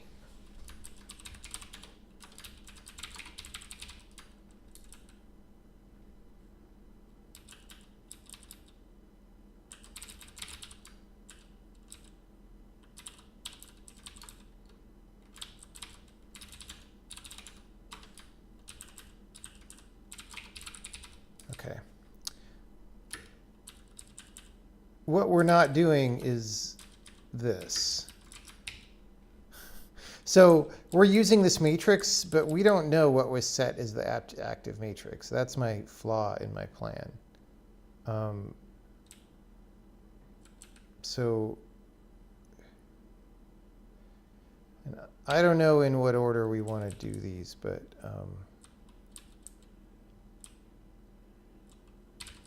something like that. All right.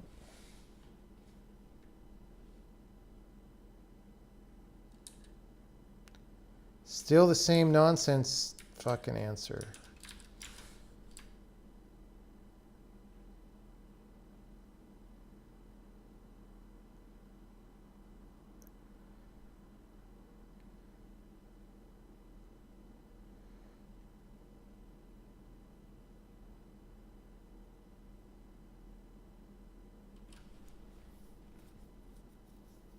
This is the worst part of game programming, because the whatever mistake is being made here is really small. It's like not, it's not a big mistake. It's not worth spending much time on. We have much more important things to think about. However,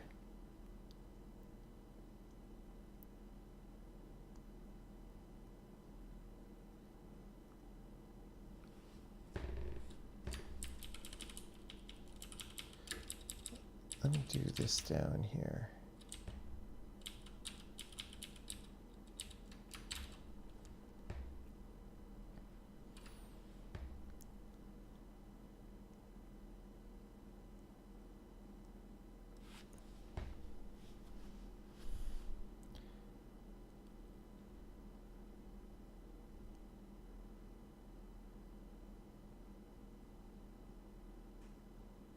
So like this doesn't make any sense even.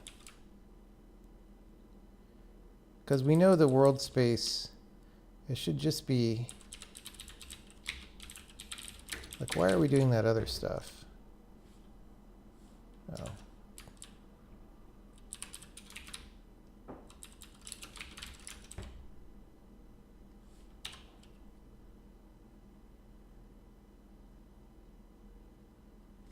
Still going to be the wrong answer, but it's the same wrong answer.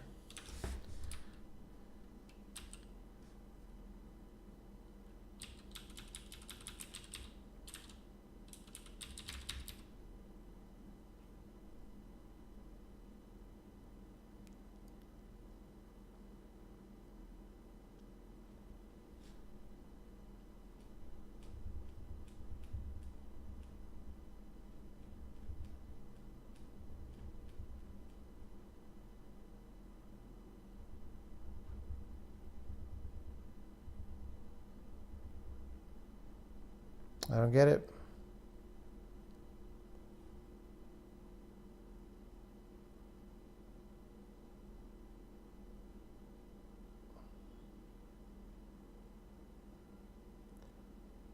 Why is value changing when you move the player? Well, it should change when you move the player because we want the screen coordinates of where the player is.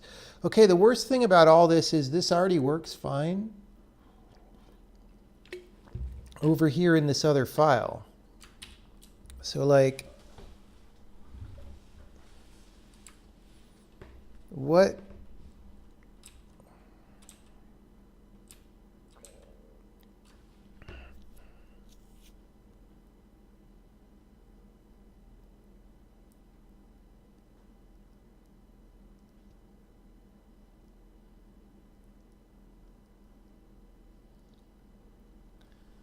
Okay, let's not look at drawing the skeleton necessarily.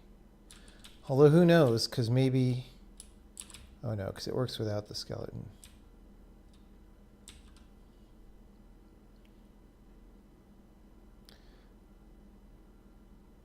We just set matrix for entities. We're just going to do the same thing we do here. Set matrix for entities and get text, like...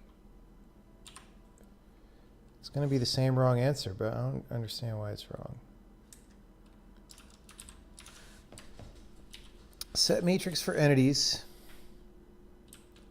Get text positions. And then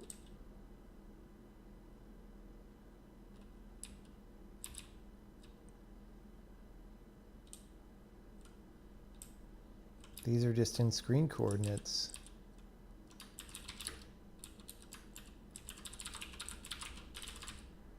Get text positions does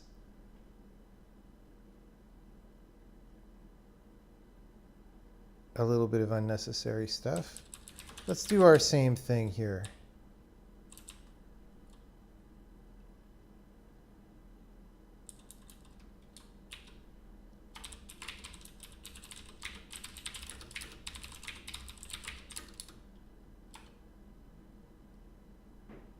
Oh, no, because we have that scale value, that's why.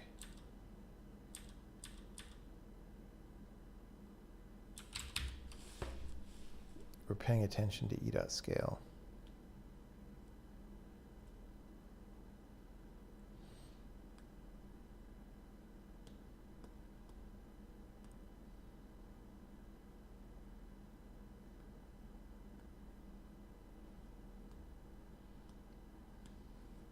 So we're expecting projected to be on the screen.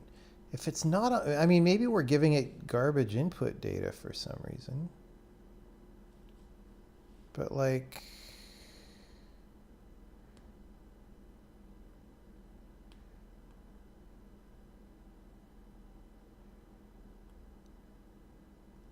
dude, this is the worst part about 3D programming.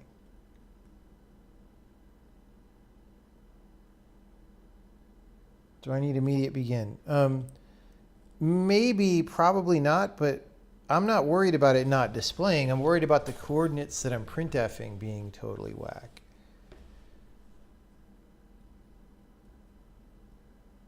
Like, you know, we'll worry about whether it appears on the screen or not later. I mean, I think it's also not appearing on the screen, but this 5,17 that we're getting is not what we want.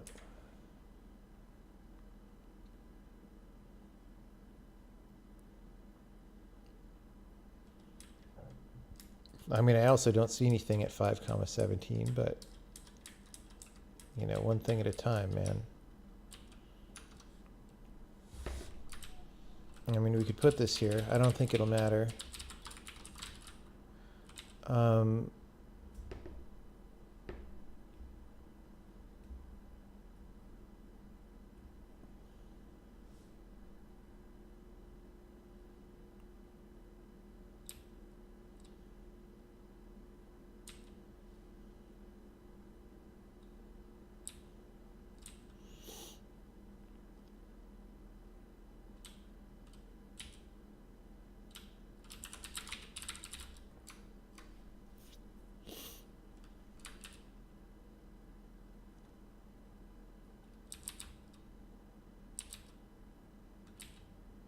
I mean, we do these things in this order.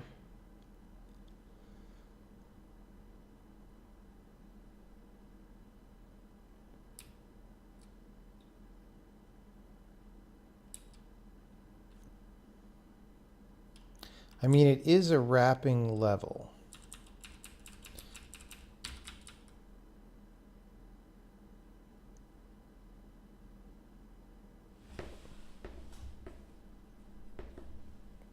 That's the only... But we actually know, because we draw animations on this level just fine. So I put the scale back in that's in the other file, and that's going to be way too big, right? Although...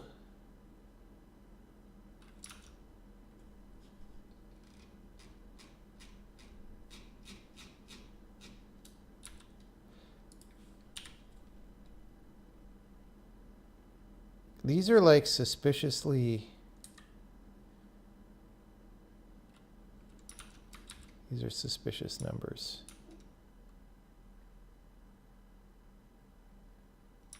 Like our projected...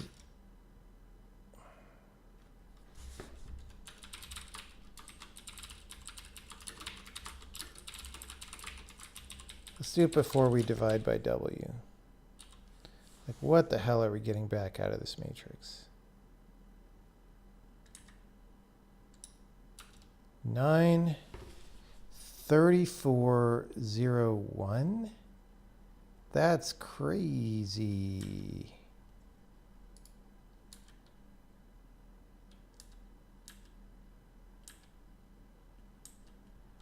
Those are nonsensical values. What is going on?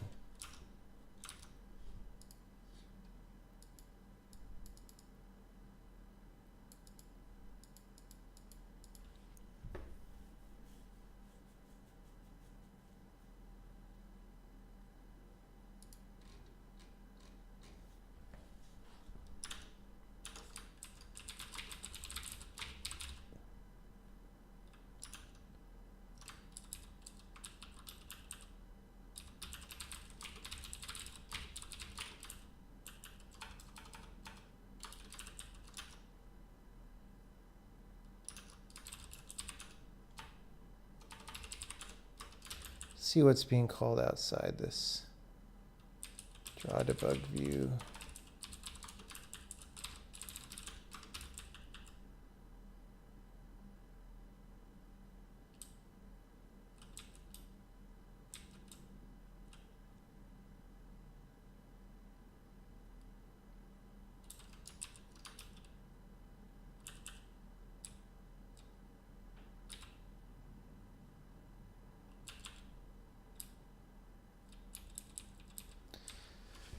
So what's suspicious is draw HUD is happening a lot sooner.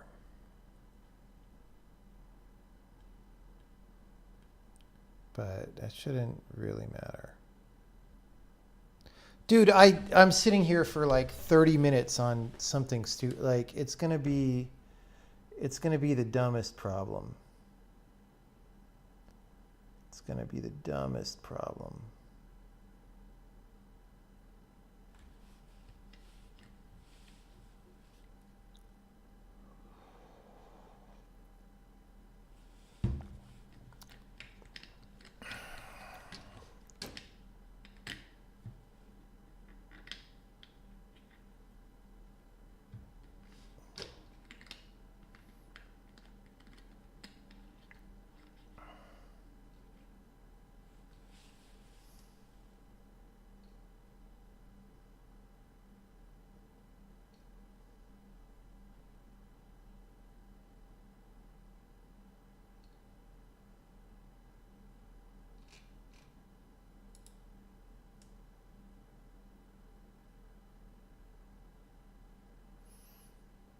No, it's not how it always is. The better you get at programming and debugging, the less you have really dumb problems like this. Like, I usually don't waste most of my day debugging. This is a throwback to the times when I wasn't that good of a programmer in terms of utilization. And I kind of don't know what to do from here. Like, okay, my projection matrix looks like garbage. Here's what I could do. Here's what I can do. Let me print out my projection matrix both here. Okay, I'm going to say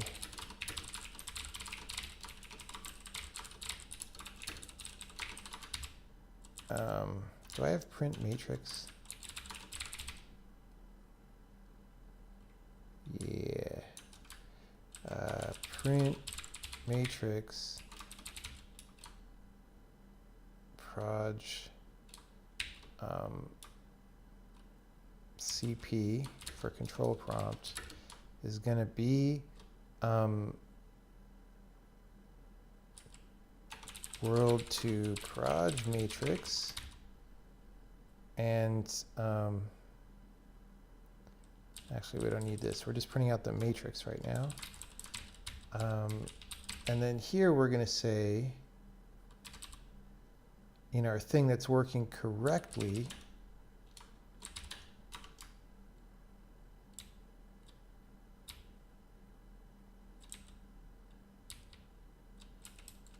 we're going to say proj T. This is going to be C and this is T. Okay.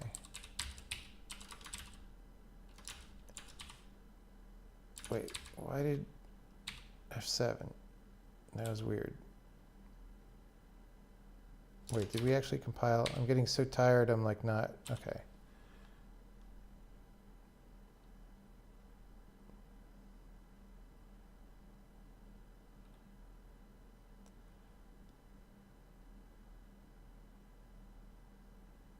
Okay, so if I do this,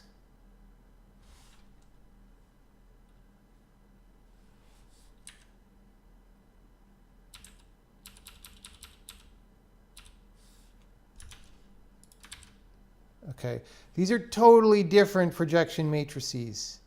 This one looks believable. This one looks like garbage.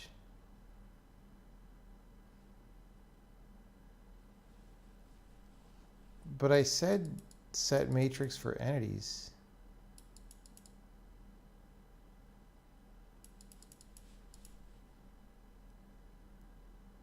Maybe that doesn't set the projection matrix.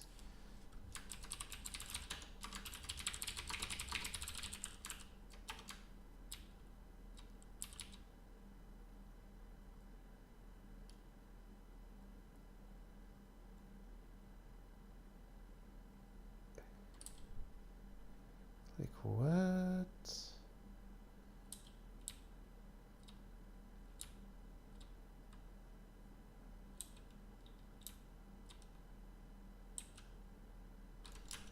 anyone ever set that?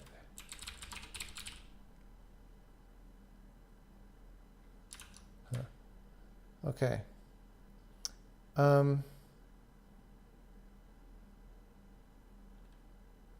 This does appear to set the projection matrix.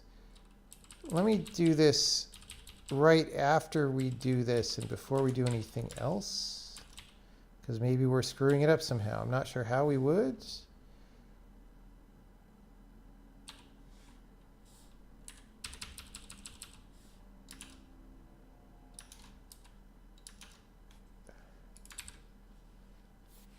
Hey, look, it's fine. So, like, this is messing up the projection matrix. Wait, I thought, okay, obviously this does, okay, hold on.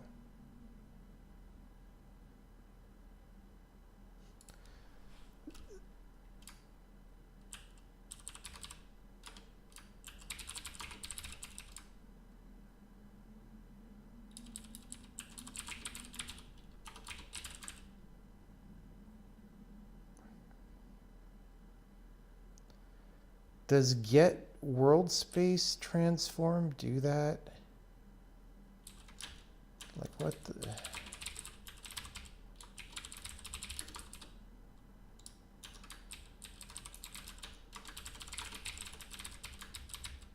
No. That's just literally filling out a matrix. Dude, what? Okay, we're just gonna dumb it. I bet C2 is the bad one, right? But then why is the other thing? Yeah. So yes, I mean, this, as expected, nukes that matrix, but why are we doing that here and it's okay?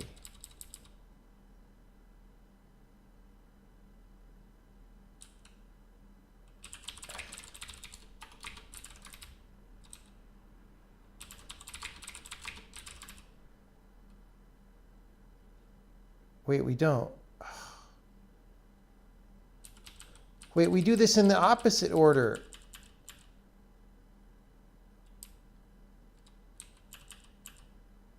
Hold on. Was I looking at the wrong place? I was looking at this. And then this. See, I was looking at this up here, and I was like, oh, I set that. And then I call down here, and this must layer on top of that. And it's like, no, because we do this in the very next line. See, the bug was I wasn't looking at the very next line after I saw this and seeing that we do this again. The only reason we do this early is because we may or may not need it for what's in these if statements, and we may also maybe change it. Oh my God, dude. Oh my God.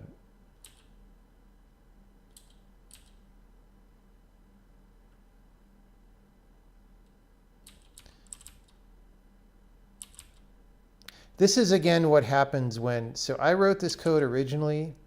Then Ignacio rewrote the renderer, which really needed to happen, and just kind of modified the code. And, yeah. So now there must be another hidden rendering 2D right-handed, like later on. I think this one probably should get deleted. Let's just see. So here we just do that.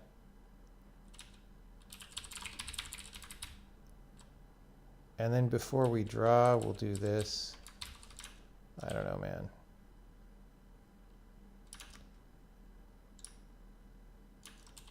That still might be wrong. I think maybe we don't set that at all. Okay. So our numbers coming back look like reasonable screen coordinates now, yes. 1200, 946. We still don't have anything on the screen.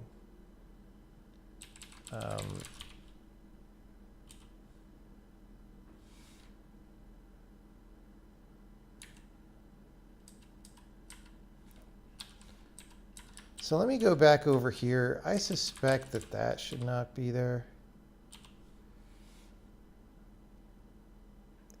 Set matrix for entities. I think when I originally wrote it, did not set the projection matrix. Yeah. Well, I'll leave that there just in case.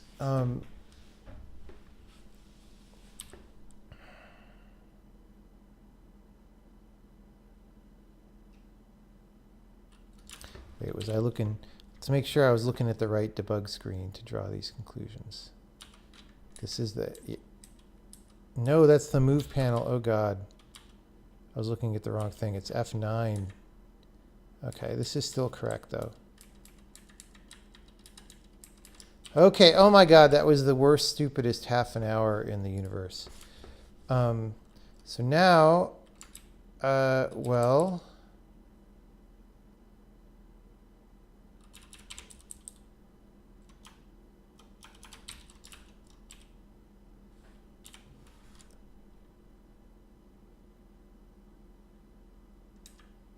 Hey, there's our diamond. That's our little HUD prompt. Yay, it's so great. That was worth 2 hours. Oh, that was weird. Okay, let's get rid of these.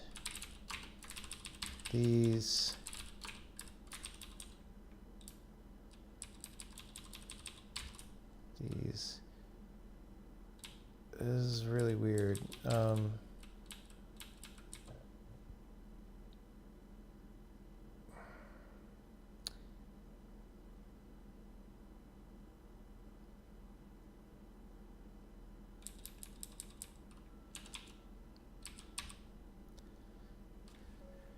Now I'm pissed off because somebody changed the ordering of immediate draw quads so that the UVs are upside down or something, or everything is supposed to be right-handed, people. Let's look at that. Our gems don't look very good when they're upside down. So that's actually not even going to be, oh.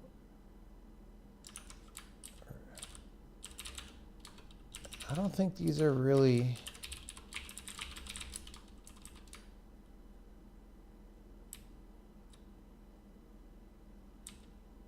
Yeah, why am I calling these?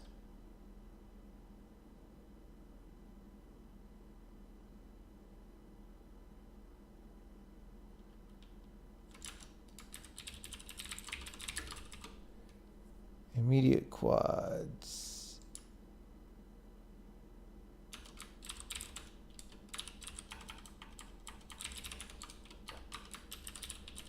This is how cruft happens, is when you don't call the right version of routine. 001011 001101. We may be loading this bitmap upside down. Dude, I don't know. It's so annoying. Okay.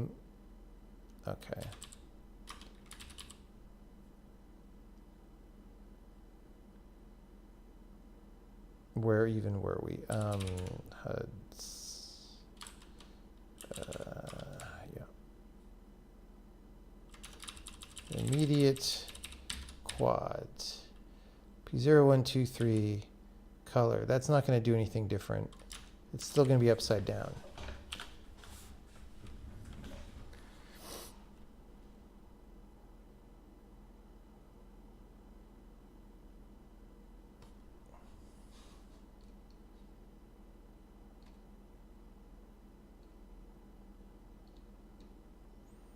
The way I program with you sitting there being distracting is by annoying chat when it's super annoying. Oh, Jacob Lee Zero saw the problem, and I was not reading chat because it's annoying.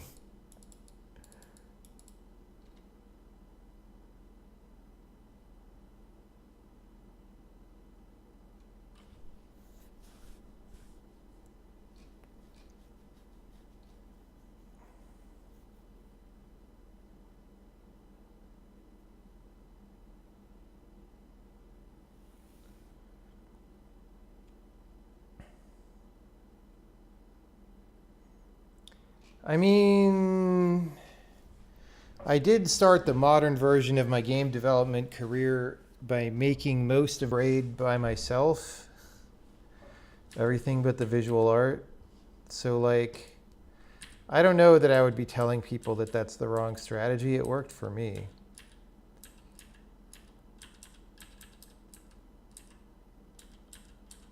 That's all I'm saying. Maybe we'll put it over the character's head. I don't know.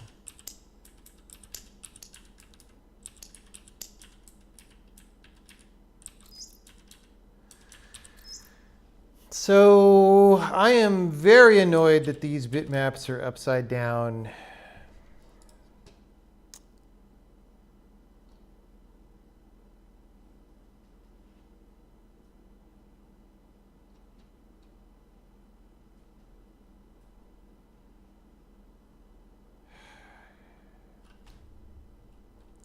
It's like the never-ending battle to get things the right way.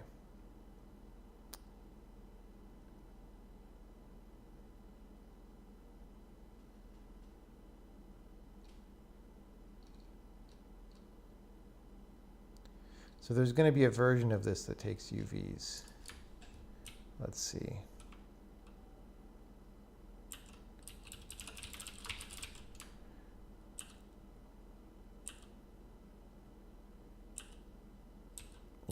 So now I have to pass frickin' flipped UVs.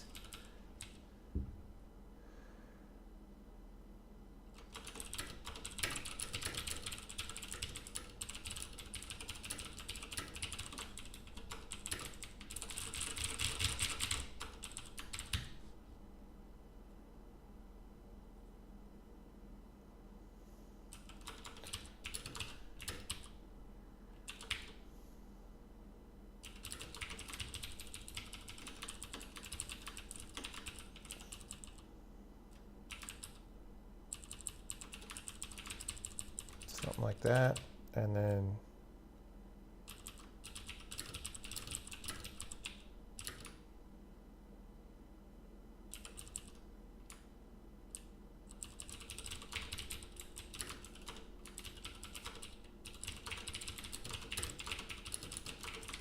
something like that. Immediate quad. 0, 1, 2, 3. UV 0, 1, 2, 3. The multiply color, vector 4.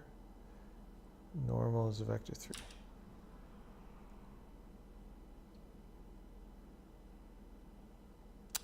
What? How is this broken again?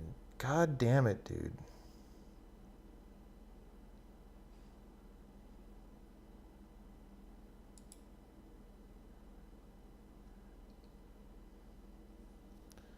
One, two, 4, 5, 6, 7, 8, 9, 10. Is this like not exported? No, it is. But why are we not seeing this version of immediate quad?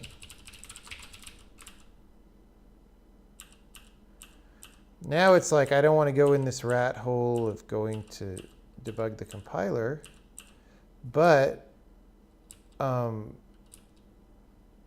there's one without a normal.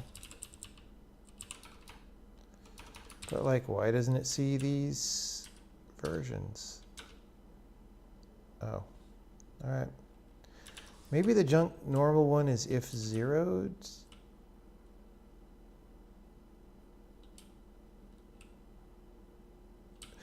Oh, that was a vector 3 version. Okay, never mind. Wait, no? Dude, I don't even know. I don't know what the problem was with that one. Maybe it's a compiler bug. BMP files are stored left to right, bottom to top for some reason. I know that. But we're supposed to, oh great, now it's sideways. We're supposed to load things in a standard way, right? And I have a feeling that Ignacio flipped it when he rewrote the renderer, which is gonna annoy the shit out of me.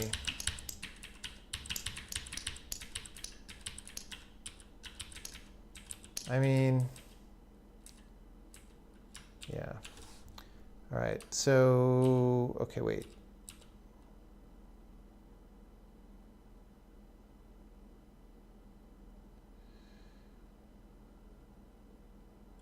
Oh, right. This is 1, 1, 1, 0, 0, 0, 0, 1, 1, 1, 1, 0. Yeah.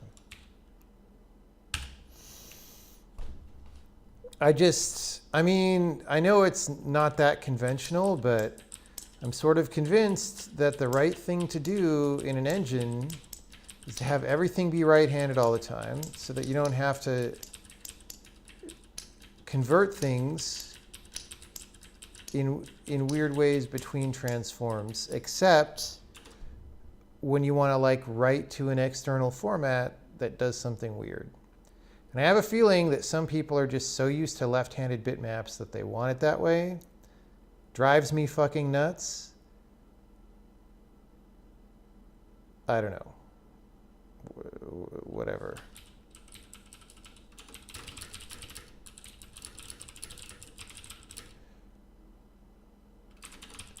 Do we load all bitmaps left-handed consistently now or something? If so, why does immediate quad use texture coordinates that assume it's right handed.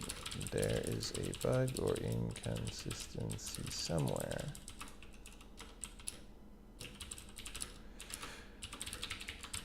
Programming when tired. Okay, so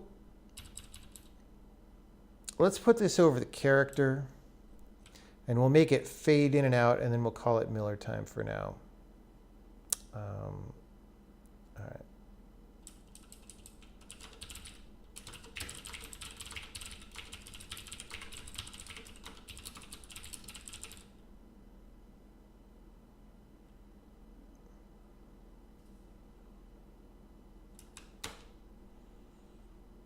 Okay, so this is actually active HUD prompt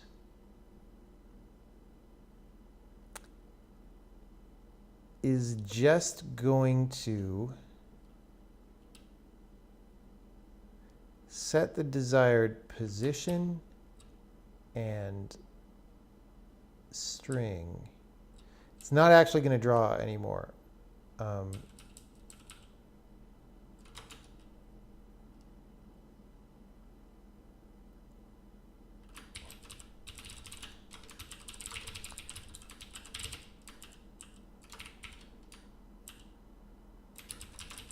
Okay, we're going to say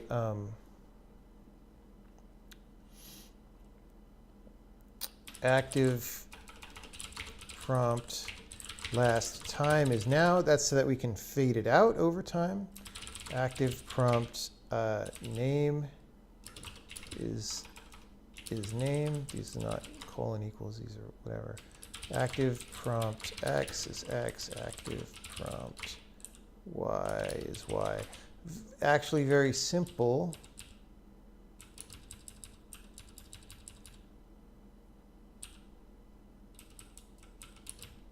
All right. Then we're going to say draw HUD prompt.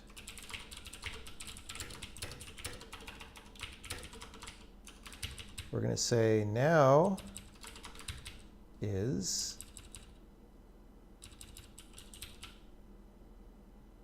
get time.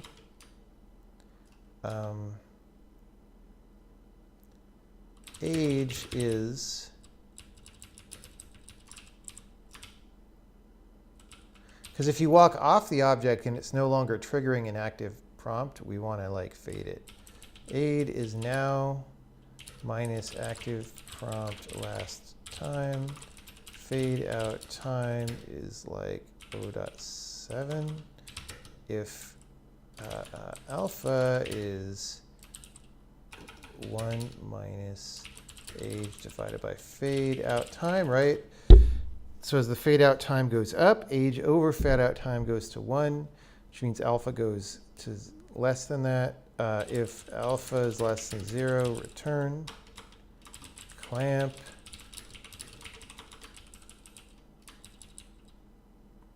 Okay.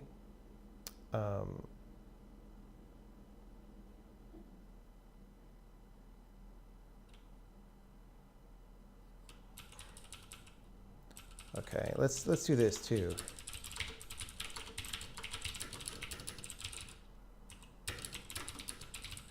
And just to be clean, because this difference will be counting up to infinity, and so if we ever decide not to draw, we'll set this back to -1, and that'll early us out at the top here.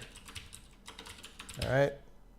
So then we clamp alpha, and then active prompt x. We'll just give ourselves the same names. We had these before. Name is that. Okay. And then,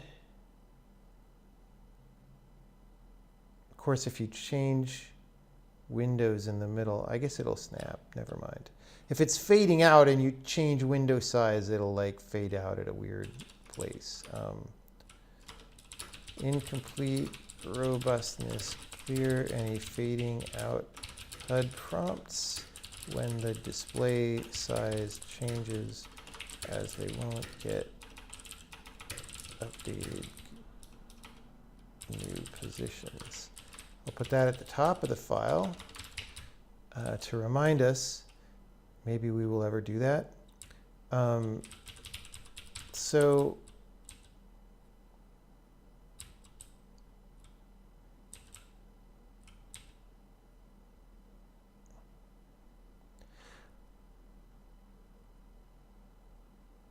maybe we should just save the entity and get the position every frame. I don't know. So we've got the alpha, and then we will just use that in the color down here. It's not going to fade in yet.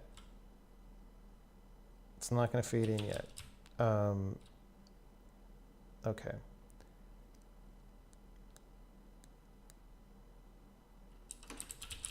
So back when we were doing this, draw control prompts is going to say update control prompts.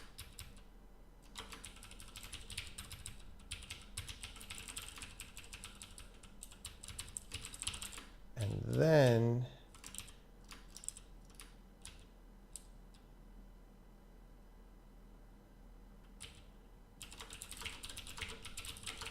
maybe that's not worth having a separate function for that, but oh, I forgot to put these.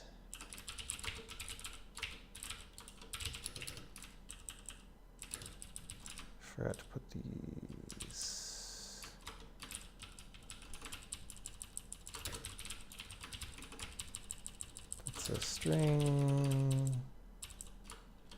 It's an int.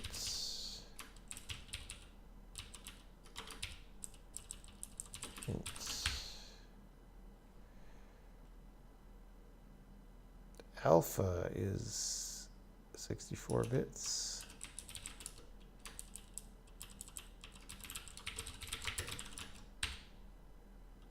All right.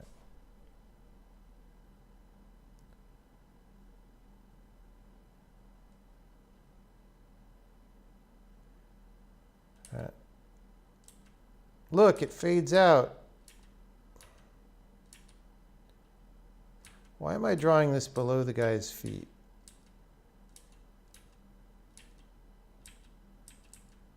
This doesn't make any sense.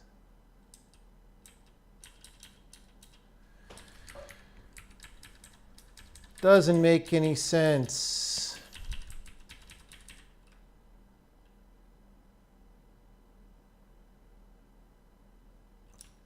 I thought I put it over his head.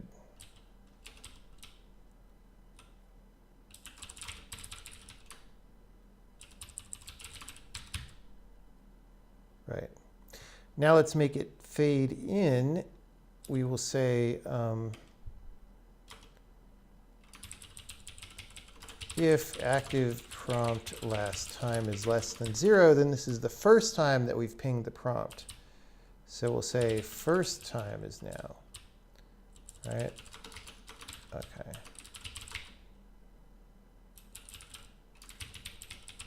First time. Okay.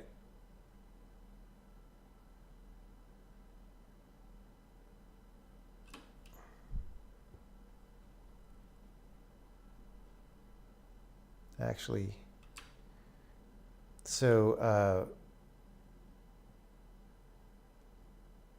this should be called not age.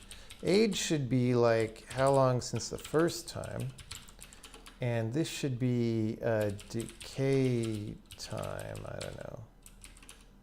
Let's call it attack and decay, which is sort of like, I mean, if you know audio, it's kind of like that. I don't know. So fade in time is going to be faster, right?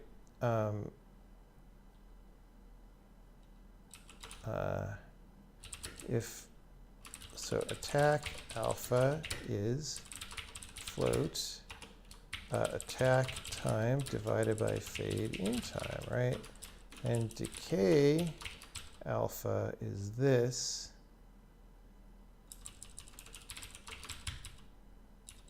Okay.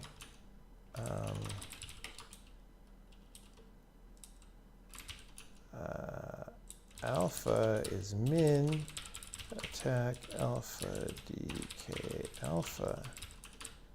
Clamp that.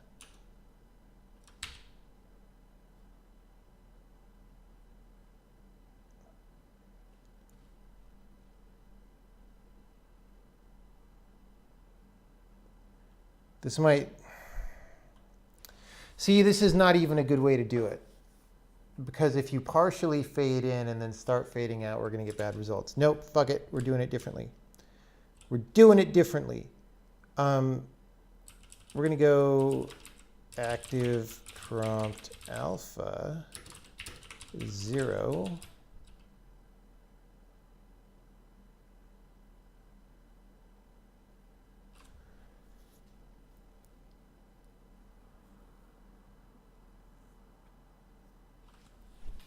Active prompt still desired. Dude, I don't know. I'm rewriting it 5 times. You would think that after all these years of making games, I would know exactly what to do here, but maybe I just do it differently all the time. I don't know. Okay, so alpha target is 1.0, but if not alpha target equals 0, rate is, I don't know, 3, rate is 2, okay, alpha is moved toward active prompt.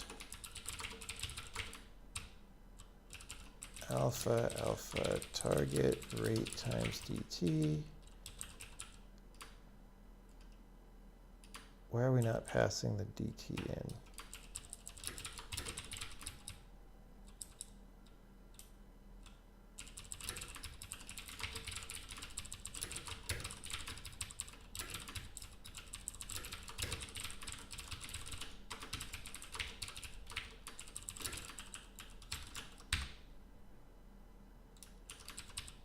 Fumble.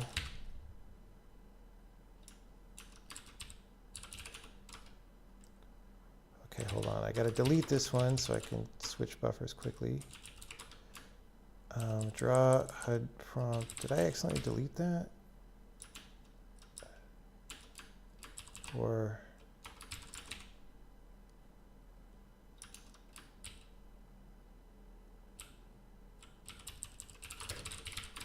Okay, and then update control prompts. I put the DT in the wrong place. Whatever, I'll pass it. I'll pass it. Okay, so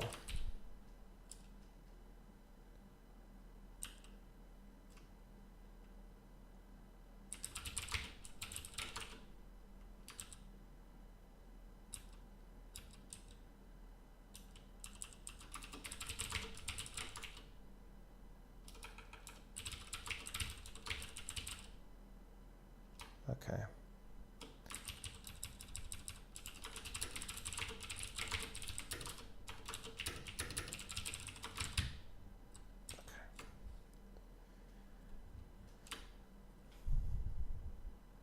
Okay, we get rid of these. We get rid of these. We get rid of these. Get rid of these. Do that.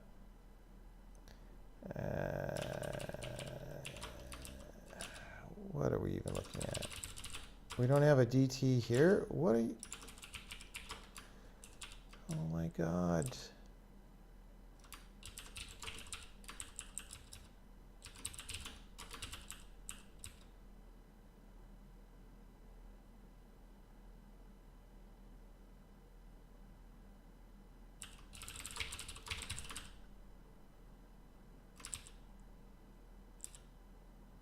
Manager.gameplay DT. Okay, fine.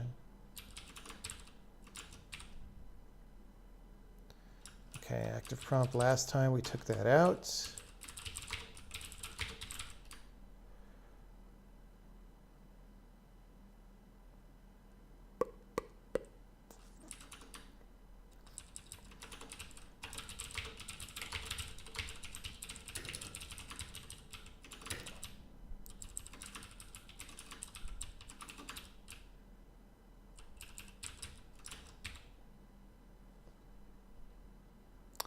Oh boy, that's a compiler bug.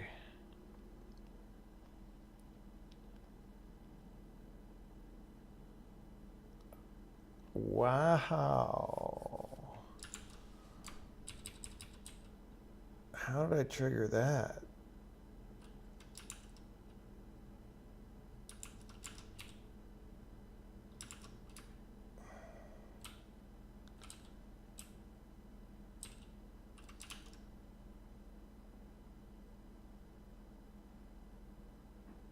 Easing functions are super useful. Sure, that's fine. That's like extra style that you put on top. It's no big deal.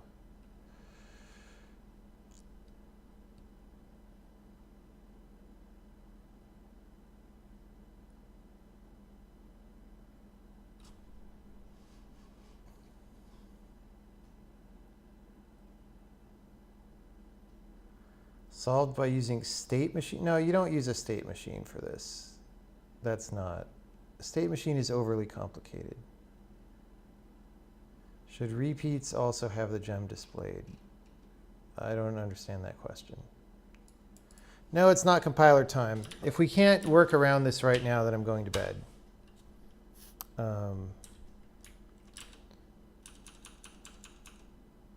This is just not. Compiler debugging tonight is not on the table.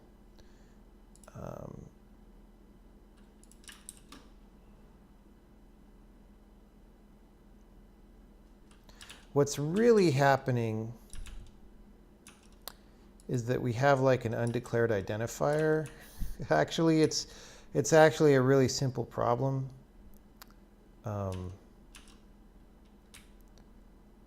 Let's just try this. I don't think this is going to help.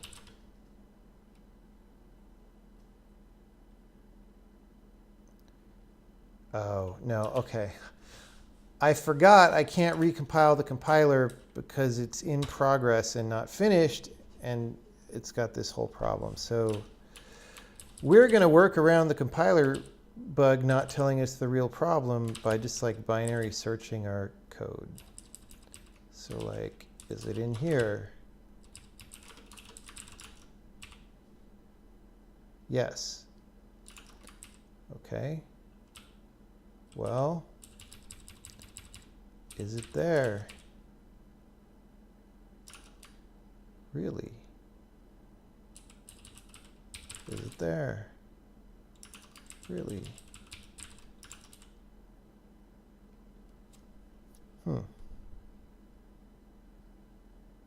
That's weird.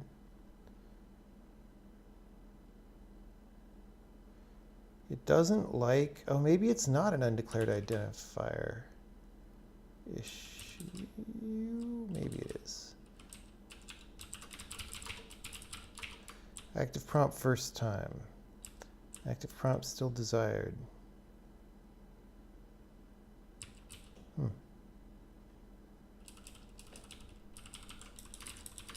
This is a weird compiler bug.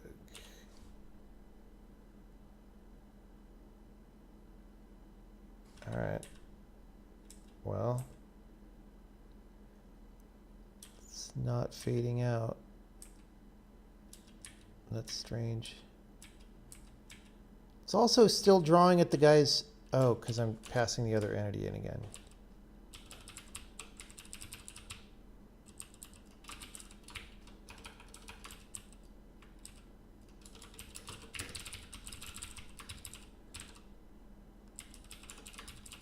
Does that work?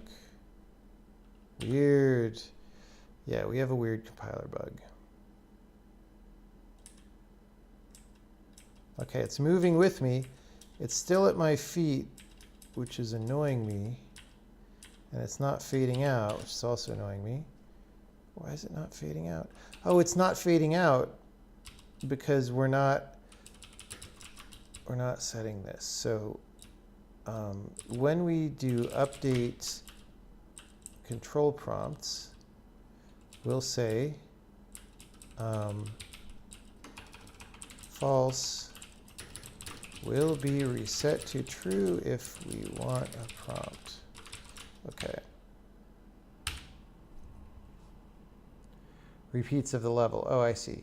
Yeah, we could do it for repeats relatively easily. We're certainly not doing that right now.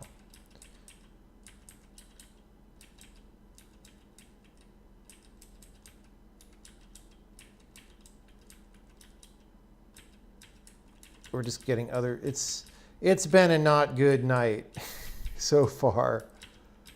It's taken a long time to do simple things, so. But okay, this is starting to, okay, we're still crashing on the frickin' dragon. Why is that? It was fine when it was a printf, because we're passing the wrong entity. Yes.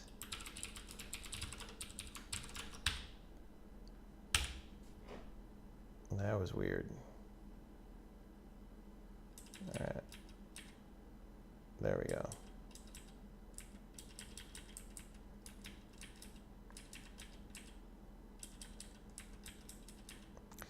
Why is it at the guy's feet?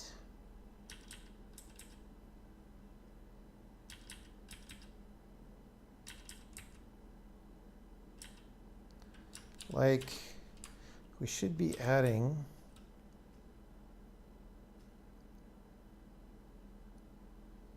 this name. Oh, no, no, no. That was the problem.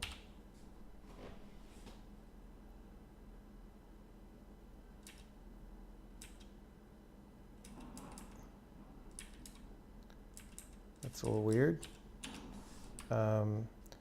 So then let's put the bottom of the bitmap there instead of the top.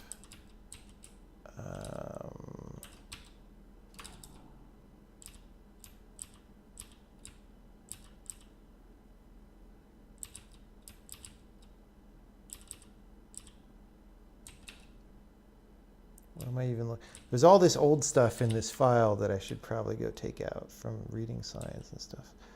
Although we might use that. Okay, so when we do this, we don't want to.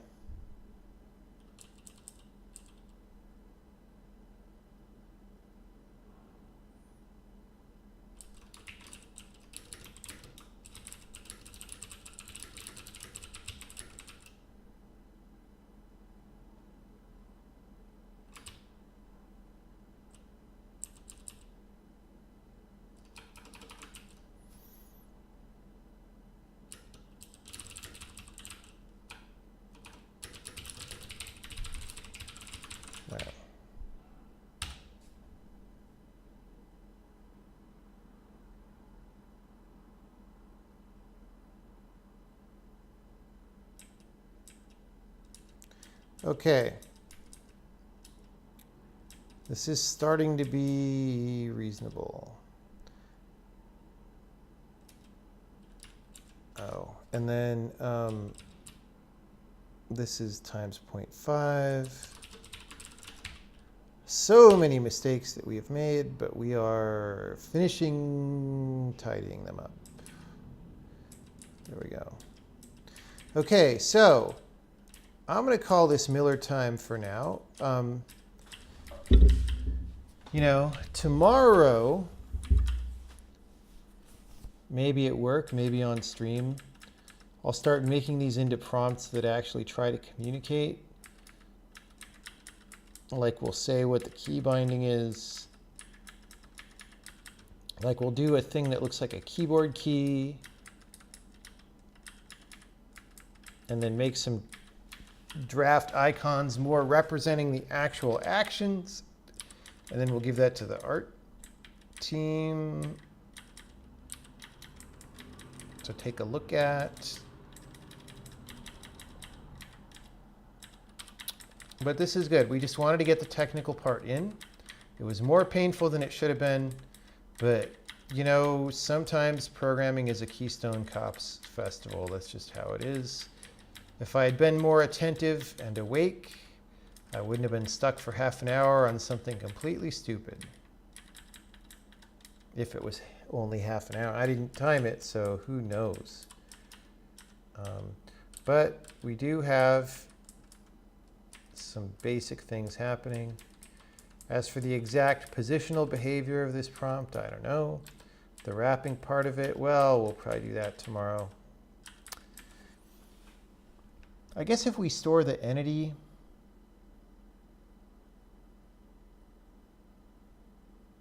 and always get the positions, that'll be the right thing. Got to do a Benny Hill test? Not really, because this is not going to affect the solvability of any levels.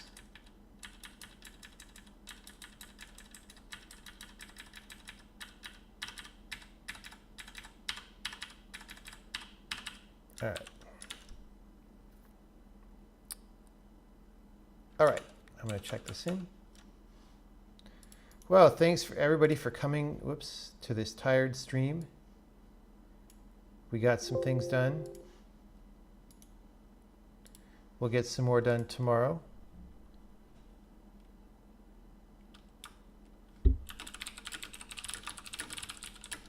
This is good because, you know, once we have these prompts in a basic way, even if they don't really look good, we're starting to move to a place where we could actually give the game to a random player and then they could like play the game. You know, not totally. We need to set up the overworld and all that, but we're talking about how to do that at the office. I'm going to need to do gamepad prompts. Going to need to support gamepad input. Holding or tapping both work right now.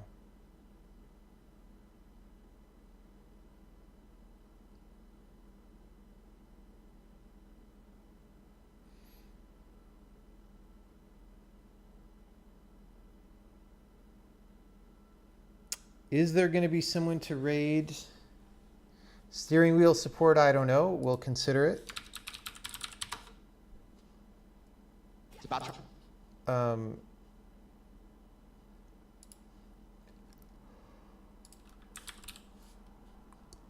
let's see. Science and technology.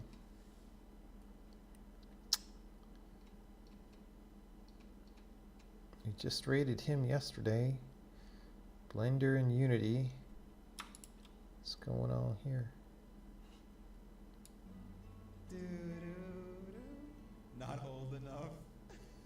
All right, this is not programming. It's like modeling or something.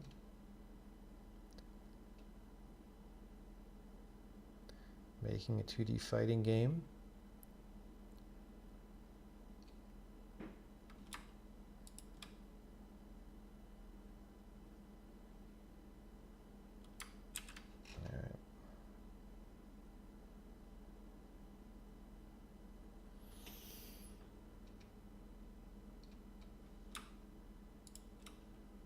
They list their source control in the stream title.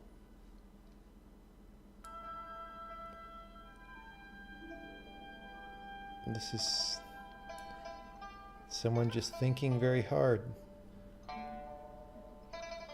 about what to do.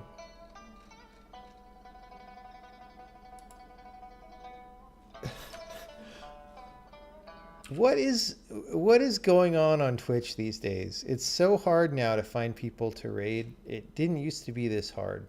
I was hoping that as people do a little bit more programming, that it becomes easier. It has not become easier.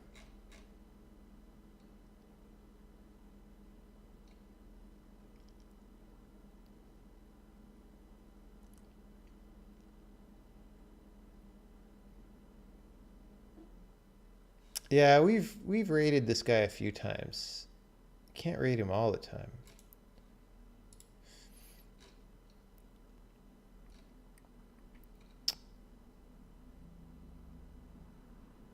I don't know.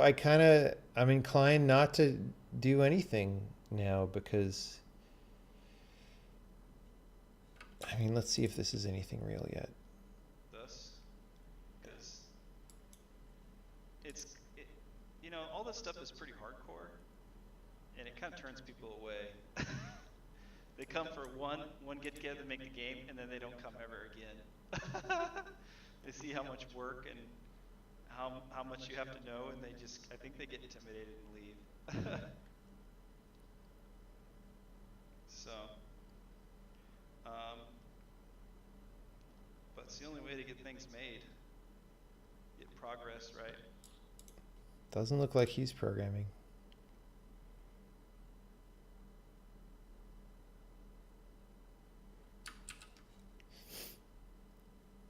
I don't know, people. It's looking slim. Watch anything Wednesday. Confident that our code is only some.